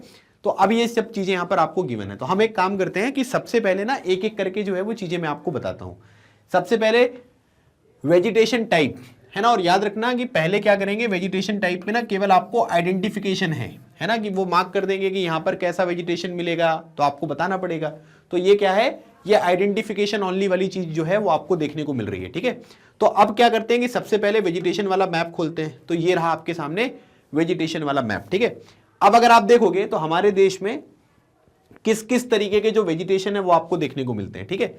अब जैसे बोल देंगे यहां पर, ये बता देंगे, है ना, मार्क कर देंगे, बताओ भाई ये क्या है ना, यहां पर कौन सा वेजिटेशन है, यहां पर कौन सा वेजिटेशन है ना, ये पूछ लेंगे आपसे। उसके बाद यहां पर कौन सा वेजिटेशन है ना, यहां पर कौन सा वेजिटेशन है, ठीक है। उसके बाद यहां पर ये वाला जो रीजन है, यहां पर कौन सा वेजिटेशन है ना, यहां पर कौन सा वेजिटेशन है, दिख रहा है आपको। तो मैप पे सब जगह चीजें लोकेट है। तो अब क्या होता है कि कई बार थोड़ा कंफ्यूजन यहां पर हो जाती है कि कहां पर कौन सा वेजिटेशन मिल जाएगा। आज नहीं होगी, ठीक है। अब आज आप सीख जाओगे तो कोई दिक्कत नहीं होने वाली है। सबसे पहली बात, tropical evergreen forest. Tropical evergreen forest मतलब 200 सेंटीमीटर से ज्यादा रेनफॉल। 200 सेंटीमीटर से ज्यादा रेनफॉल कहां पर होती है, नॉर्थ ईस्ट में होता है। क्यों, क्योंकि नॉर्थ ईस्ट में थोड़ा बारिश वगैरह ज्यादा देखने को मिलती है आपको, है ना। आप मेघालय याद रखो। और उसके बाद वेस्टर्न घाट। तो इसका मतलब यहां पर क्या हुआ कि अगर आप ट्रॉपिकल एवरग्रीन फॉरेस्ट को देखोगे, है ना, तो ये वाला रीजन आपका हो गया यहां पर वेस्टर्न घाट वाला रीजन। एक ये वाला रीजन जो है वो ट्रॉपिकल एवरग्रीन फॉरेस्ट है। और उसके बाद ये तमिलनाडु वाला जो रीजन है, ठीक है, क्योंकि यहां पर नॉर्थ ईस्ट जो यहां पर विंड्स होती है उनकी वजह से बारिश होती है, ठीक है। फिर उसके बाद ये वाला जो नॉर्थ ईस्ट वाला पार्ट आपको देखने को मिल रहा है यहां पर, है ना, ये जो पूरा का पूरा पार्ट यहां पर है, ठीक है, ये हो गया यहां पर। और यहां पर थोड़ी सी बारिश, ठीक है। तो ये जो सारे के सारे रीजन्स हैं, इधर वेस्टर्न घाट वाला रीजन हो गया, थोड़ा तमिलनाडु वाला रीजन यहां पर हो गया, है ना। उसके बाद ये नॉर्थ ईस्ट वाला पार्ट यहां पर हो गया, ठीक है, नॉर्थ ईस्ट वाला पार्ट। और थोड़ा सा यहां पर ये जो पूरा रीजन आपको देखने को मिल रहा है यहां पर।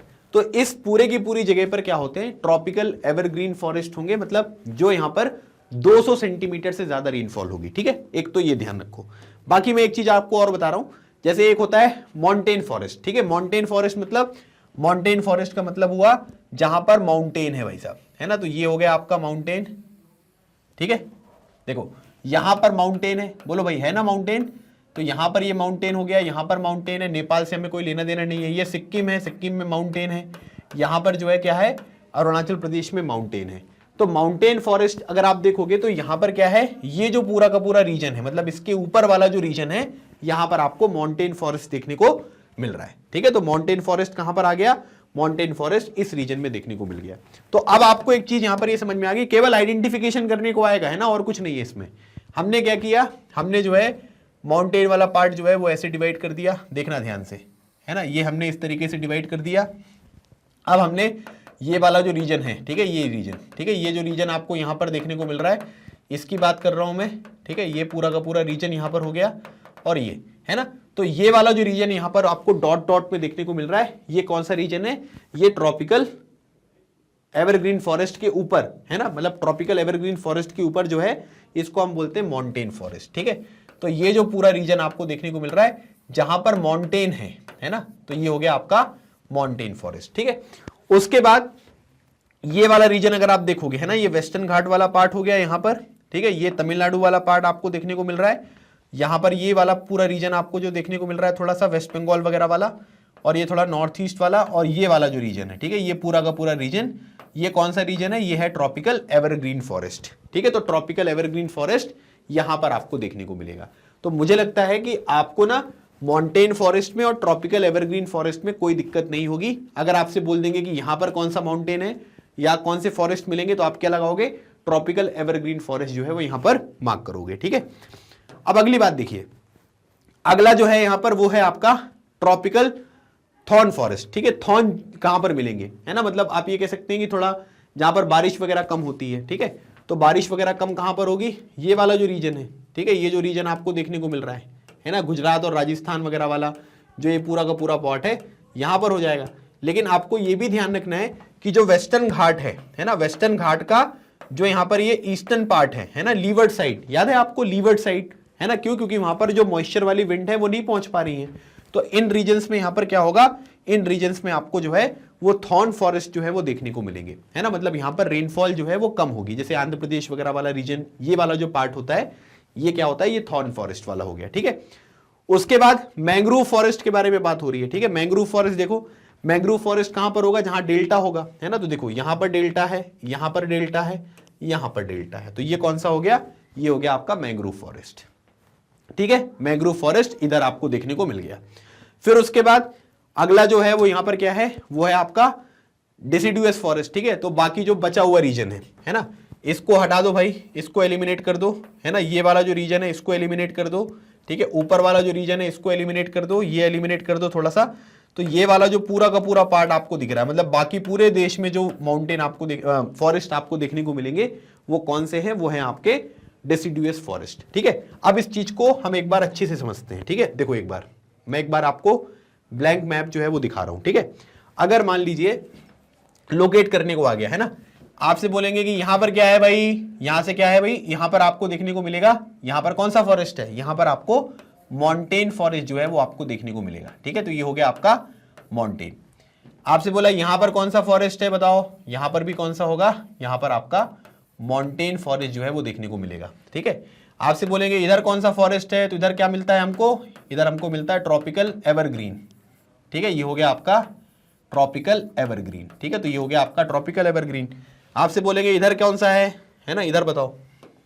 ठीक है, यहां पर मार्क कर देंगे, इधर बताओ कौन सा है, तो आप क्या मार्क करोगे, ट्रॉपिकल एवरग्रीन। ठीक है, easy stands for tropical evergreen. ठीक है, आपसे बोलेंगे कि इधर बताओ कौन सा है, यहां पर, है ना, इधर इधर कौन सा आपको देखने को मिलेगा, इधर, यहां पर कौन सा है ना, यहां पर कौन सा है, यहां पर, तो ये कौन से होते हैं, ये जो है ये होते हैं आपके मैंग्रोव फॉरेस्ट।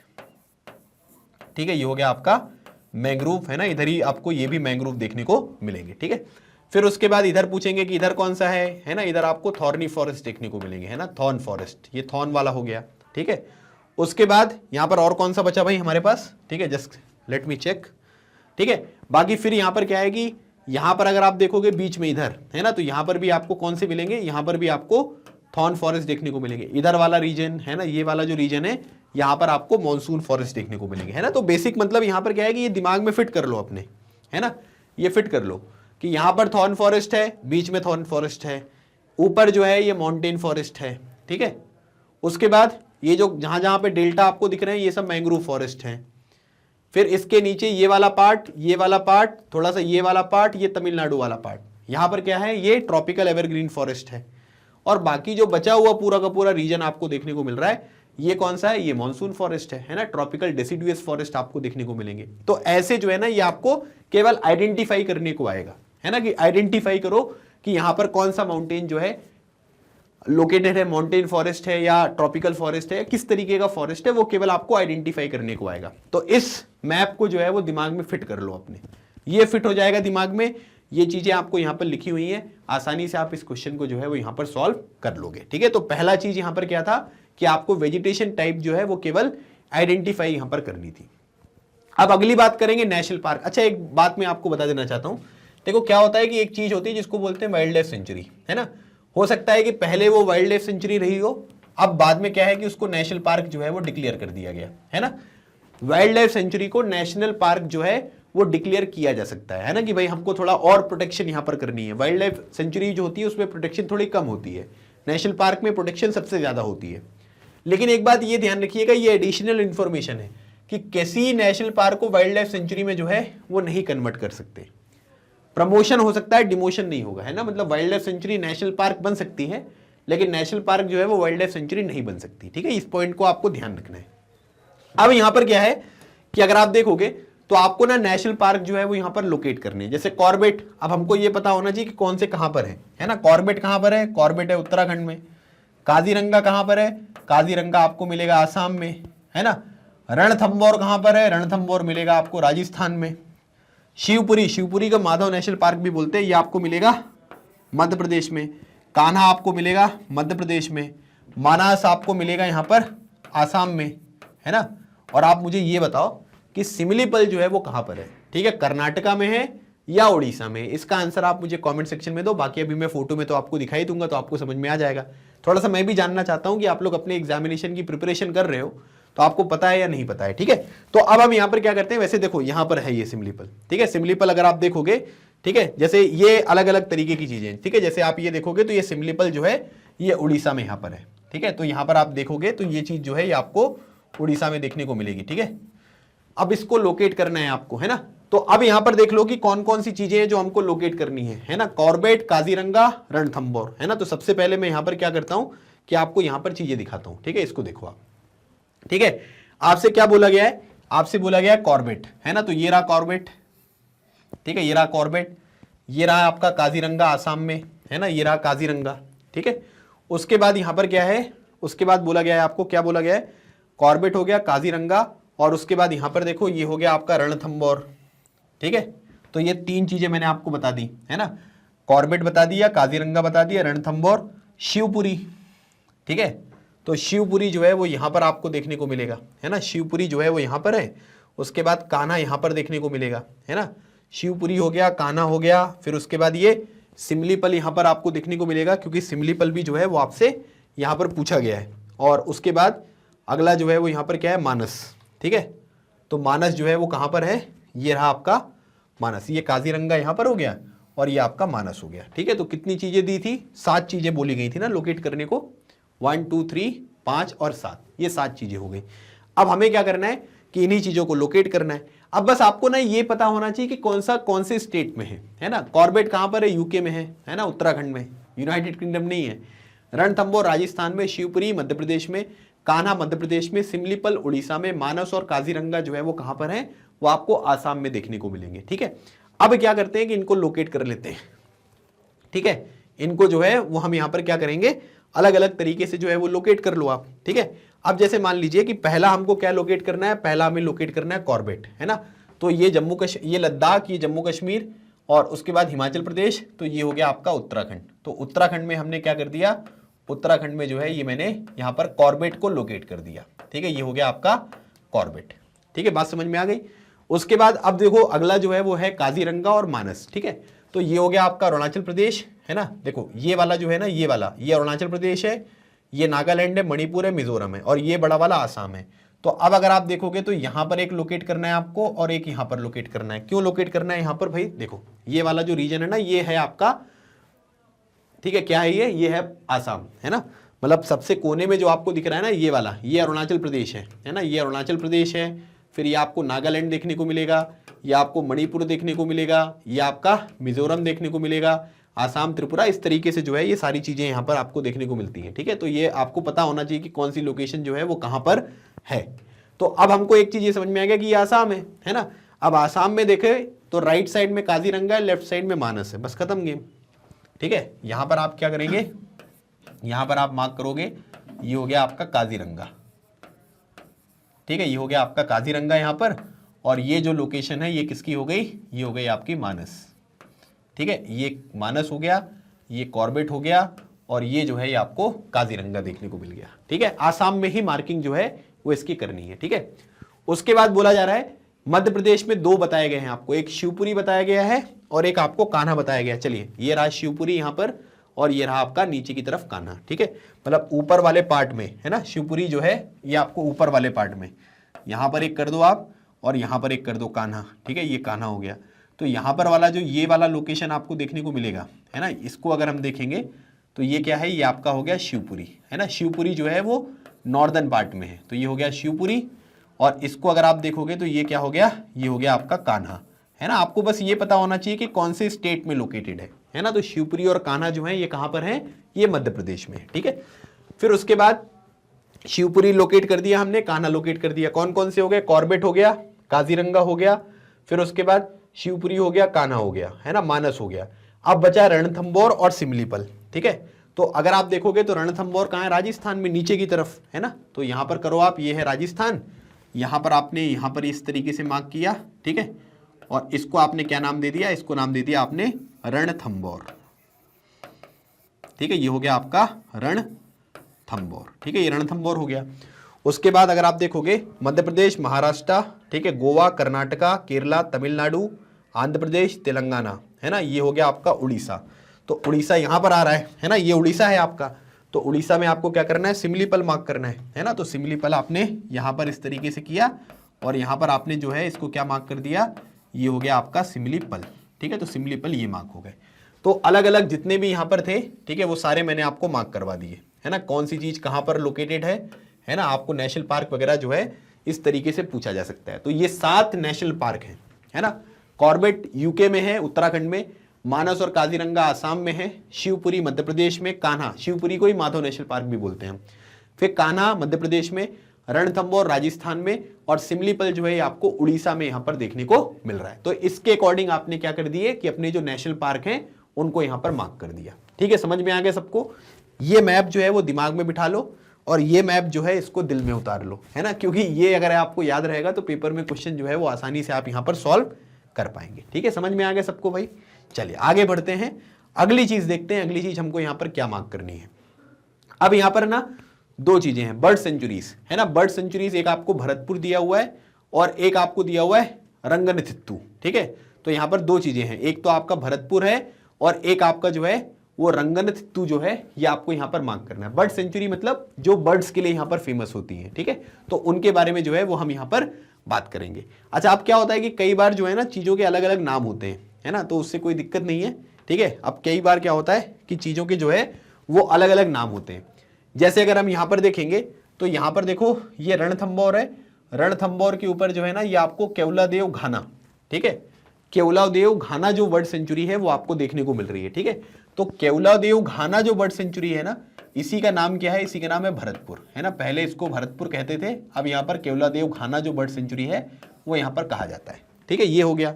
उसके बाद अगर आप देखोगे तो रंगनाथित्तू जो है वो आपको यहां पर देखने को मिल रहा है। ठीक है, ये लोकेशन आपको नीचे जो है वो यहां पर अवेलेबल है। तो रंगनाथित्तू जो है वो आपको यहां पर देखने को मिल रहा है। तो इनकी लोकेशन कहां पर है, अगर आप देखोगे तो भरतपुर जो है ये आपको राजस्थान में देखने को मिल रहा है। ठीक है, और उसके बाद यहां पर ये रंगनाथित्तू जो है ये आपको कर्नाटका में देखने को मिल रहा है। ठीक है, तो दोनों की लोकेशन यहां पर आपको पता चल गई कि एक राजस्थान में है और एक आपको कर्नाटका में देखने को मिल रहा है। ठीक है, बस अब चलो मार्क कर देते हैं भाई है ना। तो यहां पर क्या है कि भरतपुर, ठीक है, जैसे मैंने आपको ये बता दिया है ना कि ये चीजें यहां पर हैं। अब उसके बाद अगर मान लीजिए कि हम लोग यहां पर मार्क करें, ठीक है, जैसे राजस्थान है तो राजस्थान में यहां पर आपने नीचे की तरफ जो है वो आपका, ठीक है, दूसरा था, और यहां पर अगर आप देखोगे तो ये आपको भरतपुर, ठीक है, भरतपुर बर्ड सेंचुरी जो है वो आपको यहां पर देखने को मिल रही है। ठीक है, तो ये भरतपुर बर्ड सेंचुरी यहां पर हो गई। ठीक है, महाराष्ट्र, फिर ये कर्नाटका, तो कर्नाटका में अगर आप देखोगे तो यहाँ पर कौन सा था, ठीक है, नाम क्या था उसका, रंगनाथित्तू, ठीक है, रंगनाथित्तू जो है वो यहाँ पर है, ठीक है, तो इसका नाम आप यहाँ पर लिख दीजिए रंगनाथित्तू।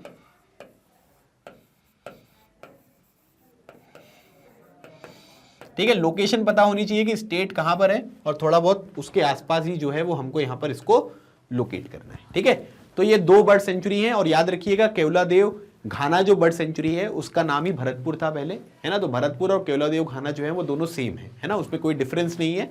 और रंगनाथित्तू जो है ये आपको कर्नाटका में देखने को मिलेगा। ठीक है, तो हमने यहां पर क्या कर लिया, जो आपकी ये सेंचुरीज थी उनको यहां पर कवर कर लिया, जो बर्ड सेंचुरीज है। अब उसके बाद हमको यहाँ पर कुछ वाइल्ड लाइफ सेंचुरीज है जो दी गई हैं, है ना, जैसे अगर आप सरिस्का देखोगे तो सरिस्का कहाँ पर है, ये है आपका राजस्थान में, है ना। मुदुमलाई जो है वो कहाँ पर है, ये आपको तमिलनाडु में देखने को मिलेगा। राजा जी जो है वो कहाँ पर है, ये आपका उत्तराखंड में देखने को मिलेगा, है ना। और दक्षिगम जो है वो कहाँ पर है, बताओ भाई, दक्षिगम जो है वो जम्मू कश्मीर में है। ठीक है, दक्षिगम जो है वो आपको जम्मू कश्मीर में देखने को मिलेगा। ठीक है, तो आपने यहां पर क्या कर दिया, सबकी लोकेशन पता कर ली, है ना। अब यहां पर क्या करते हैं कि अलग अलग तरीके की चीजें देख लेते हैं। ठीक है, तो अब यहां पर क्या है, ये हो गया आपका दक्षिगम, ठीक है, ये हो गया आपका राजा जी, है ना। अब देखो राजा जी जो है ना, इस मैप में नेशनल पार्क यहां पर जो है वो यहां पर दिखाया गया, लेकिन वहां पर बोला है कि वाइल्ड लाइफ सेंचुरी, लेकिन अब जो राजा जी है वो नेशनल पार्क है। ठीक है, पहले वाइल्ड लाइफ सेंचुरी था, तो राजा जी यहां पर ये है, तो अपडेट नहीं हुआ इसमें।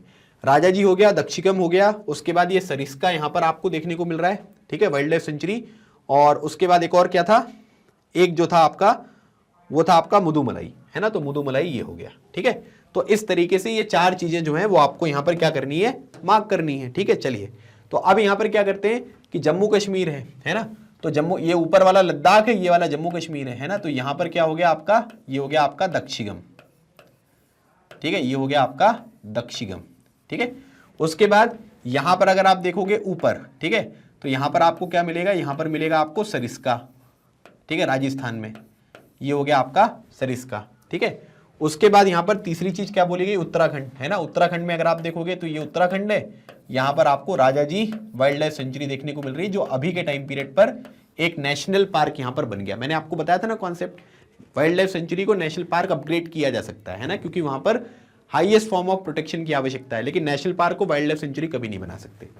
फिर उसके बाद राजा जी हो गया, फिर उसके बाद ये तमिलनाडु है ना, तो तमिलनाडु में यहां पर ऐसे कर दीजिए आप, और ये हो गया आपका मुदुमलाई।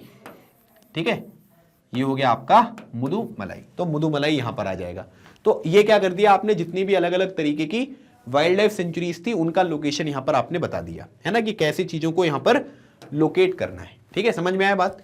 तो अब हमने एक चीज यहां पर देखी कि इसमें देखो आप, ट्रॉपिकल एवरग्रीन फॉरेस्ट कहां पर मिलेगा, ट्रॉपिकल डेसिडुअस फॉरेस्ट कहां पर मिलेगा। एवरग्रीन जो है वो मिलेगा कहां पर, एक तो नॉर्थ ईस्ट में नीचे की तरफ, और यहां पर आपको तमिलनाडु के कोस्ट पर मिलेगा और वेस्टर्न घाट पर मिलेगा। ठीक है, फिर उसके बाद ट्रॉपिकल डेसिडुअस फॉरेस्ट जो है, डेसिडुअस फॉरेस्ट, ये सब जो डेसिडुअस फॉरेस्ट हैं जिनको हम मानसून फॉरेस्ट भी बोलते हैं, ऊपर की तरफ ये माउंटेन फॉरेस्ट हो गया।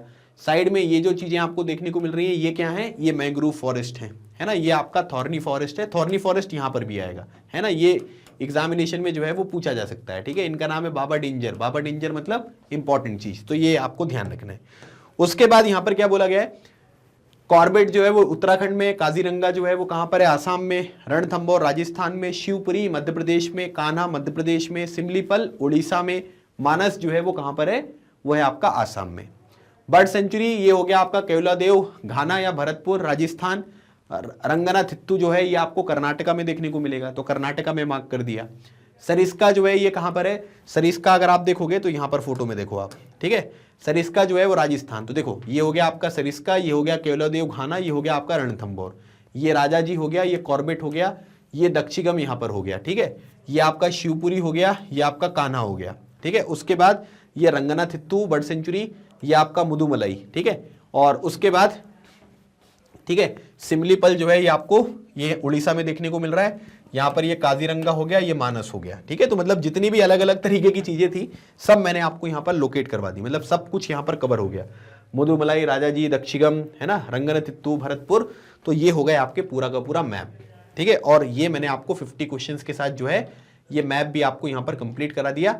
और इस तरीके से हमारा ये natural vegetation and wild life का जो चैप्टर है वो यहाँ पर खत्म हो जाता है। तो मुझे लगता है कि आपने सब चीज़ें जो है वो इन्जॉय करी होंगी, मैप वगैरह भी जो है वो चीज़ें आपको अच्छे से समझ में आ गई होंगी, कहाँ पर लोकेटेड है, कौन कौन से स्टेट्स आपको याद रखने हैं और किस तरीके से चीज़ें आपको यहाँ पर कवर करनी है। ठीक है, तो ये था हमारा complete discussion natural vegetation and wild life chapter का। बाकी मैग्नेट ब्रेन्स की वेबसाइट पर जाकर आप अपनी क्लास के, अपने सब्जेक्ट के जो भी आपको पढ़ना है उनके वीडियोस को फ्री में आप एक्सेस कर सकते हैं। करना क्या है आपको मैग्नेट ब्रेन्स की वेबसाइट पर जाना है। फॉर एग्जाम्पल, अगर मान लीजिए कि आप मेरी वीडियोस यहाँ पर देखना चाहते हैं, one shot revision for your upcoming examination, तो आप ये वेबसाइट पर गए, यहाँ पर आपको CBSE इंग्लिश मीडियम पर जो है वो क्लिक करना है। ठीक है, इस पर क्लिक करने के बाद जो है इस तरीके का कुछ आपको चीज़ें देखने को मिलेंगी। आपने यहाँ पर क्या कर दिया, वन शॉट रिवीजन पर क्लिक किया। क्योंकि आप क्लास 9th के स्टूडेंट्स हैं तो क्लास 9th पर क्लिक करिए। वॉच नाउ पर यहाँ पर जब आप क्लिक करोगे तो आपके सामने एक इस तरीके का पेज जो है वो ओपन होगा। क्लास 9th के सारे वीडियोस है ना, जो भी आपको देखने हैं वो सब कुछ एक अरेंज्ड फॉर्मेट में जो है वो यहाँ पर आपके लिए फिक्स किए गए हैं। अगर मान लीजिए कि आप यहाँ पर क्या करना चाहते हैं कि ज्योग्राफी के वीडियोस देखना चाहते हैं, हिस्ट्री के वीडियोस देखना चाहते हैं, तो आप उस पर क्लिक करो। जैसे मान लीजिए कि आप ज्योग्राफी पे यहाँ पर चीज़ें कवर करना चाहते हैं तो ज्योग्राफी पे क्लिक कर दो। तो जैसे ज्योग्राफी पे आप यहाँ पर क्लिक करोगे, देखो तीनों चैप्टर के वन शॉट रिवीजन मैंने प्रोवाइड किए हुए हैं। ठीक है, तो यहाँ पर क्या होगा कि ये आ गया, ड्रेनेज वाला चैप्टर है, नेचुरल वेजिटेशन और वाइल्ड लाइफ है, उसके बाद यहाँ पर क्लाइमेट चैप्टर। तो ये वीडियोस आपको यहाँ पर देखने को मिल जाएंगे। तो आप अपनी प्रिपरेशन को यहाँ पर अच्छी तरीके से कंप्लीट कर सकते हैं। बाकी NTSC, ओलंपियाड वगैरह सभी चीज़ों के वीडियोस, सभी क्लासेस के वीडियोस यहाँ पर अवेलेबल है। ठीक है, और यहाँ पर जितनी भी क्लासेस आपको प्रोवाइड की जाती है KG से लेकर 12 तक की, सब कुछ आपको फ्री ऑफ कॉस्ट यहाँ पर अवेलेबल होता है। ठीक है, अगर आपको मेरा ये वीडियो यहाँ पर अच्छा लगा है तो वीडियो को लाइक जरूर करना है। ठीक है, और चैनल को सब्सक्राइब कर ले, सो दैट भविष्य में अगर कोई भी वीडियोस यहाँ पर आते हैं तो आपको उसकी नोटिफिकेशन यहाँ पर मिल जाए। और इस वीडियो को जो है अपने दोस्तों के साथ आप शेयर करें ताकि वो भी अपनी प्रिपरेशन को अच्छी तरीके से यहाँ पर स्टार्ट कर सकें और एक अच्छा कंटेंट के तहत आप अपने एग्जामिनेशन में प्रिपेयर होकर जाओ और अच्छा स्कोर यहाँ पर करो। ठीक है, तो ये था कंप्लीट डिस्कशन हमारे natural vegetation and wild life chapter का। इसके बाद हम यहाँ पर एक नया चैप्टर जो है वो स्टार्ट करेंगे। तो अगले सेशन में मिलूंगा मैं कुछ नई चीज़ों के साथ आपके साथ। तो मिलते हैं हमारे नेक्स्ट सेशन में, तब तक keep smiling and keep preparing. लगे रहो, एग्जाम क्लियर करो। थैंक यू सो मच, जय हिंद।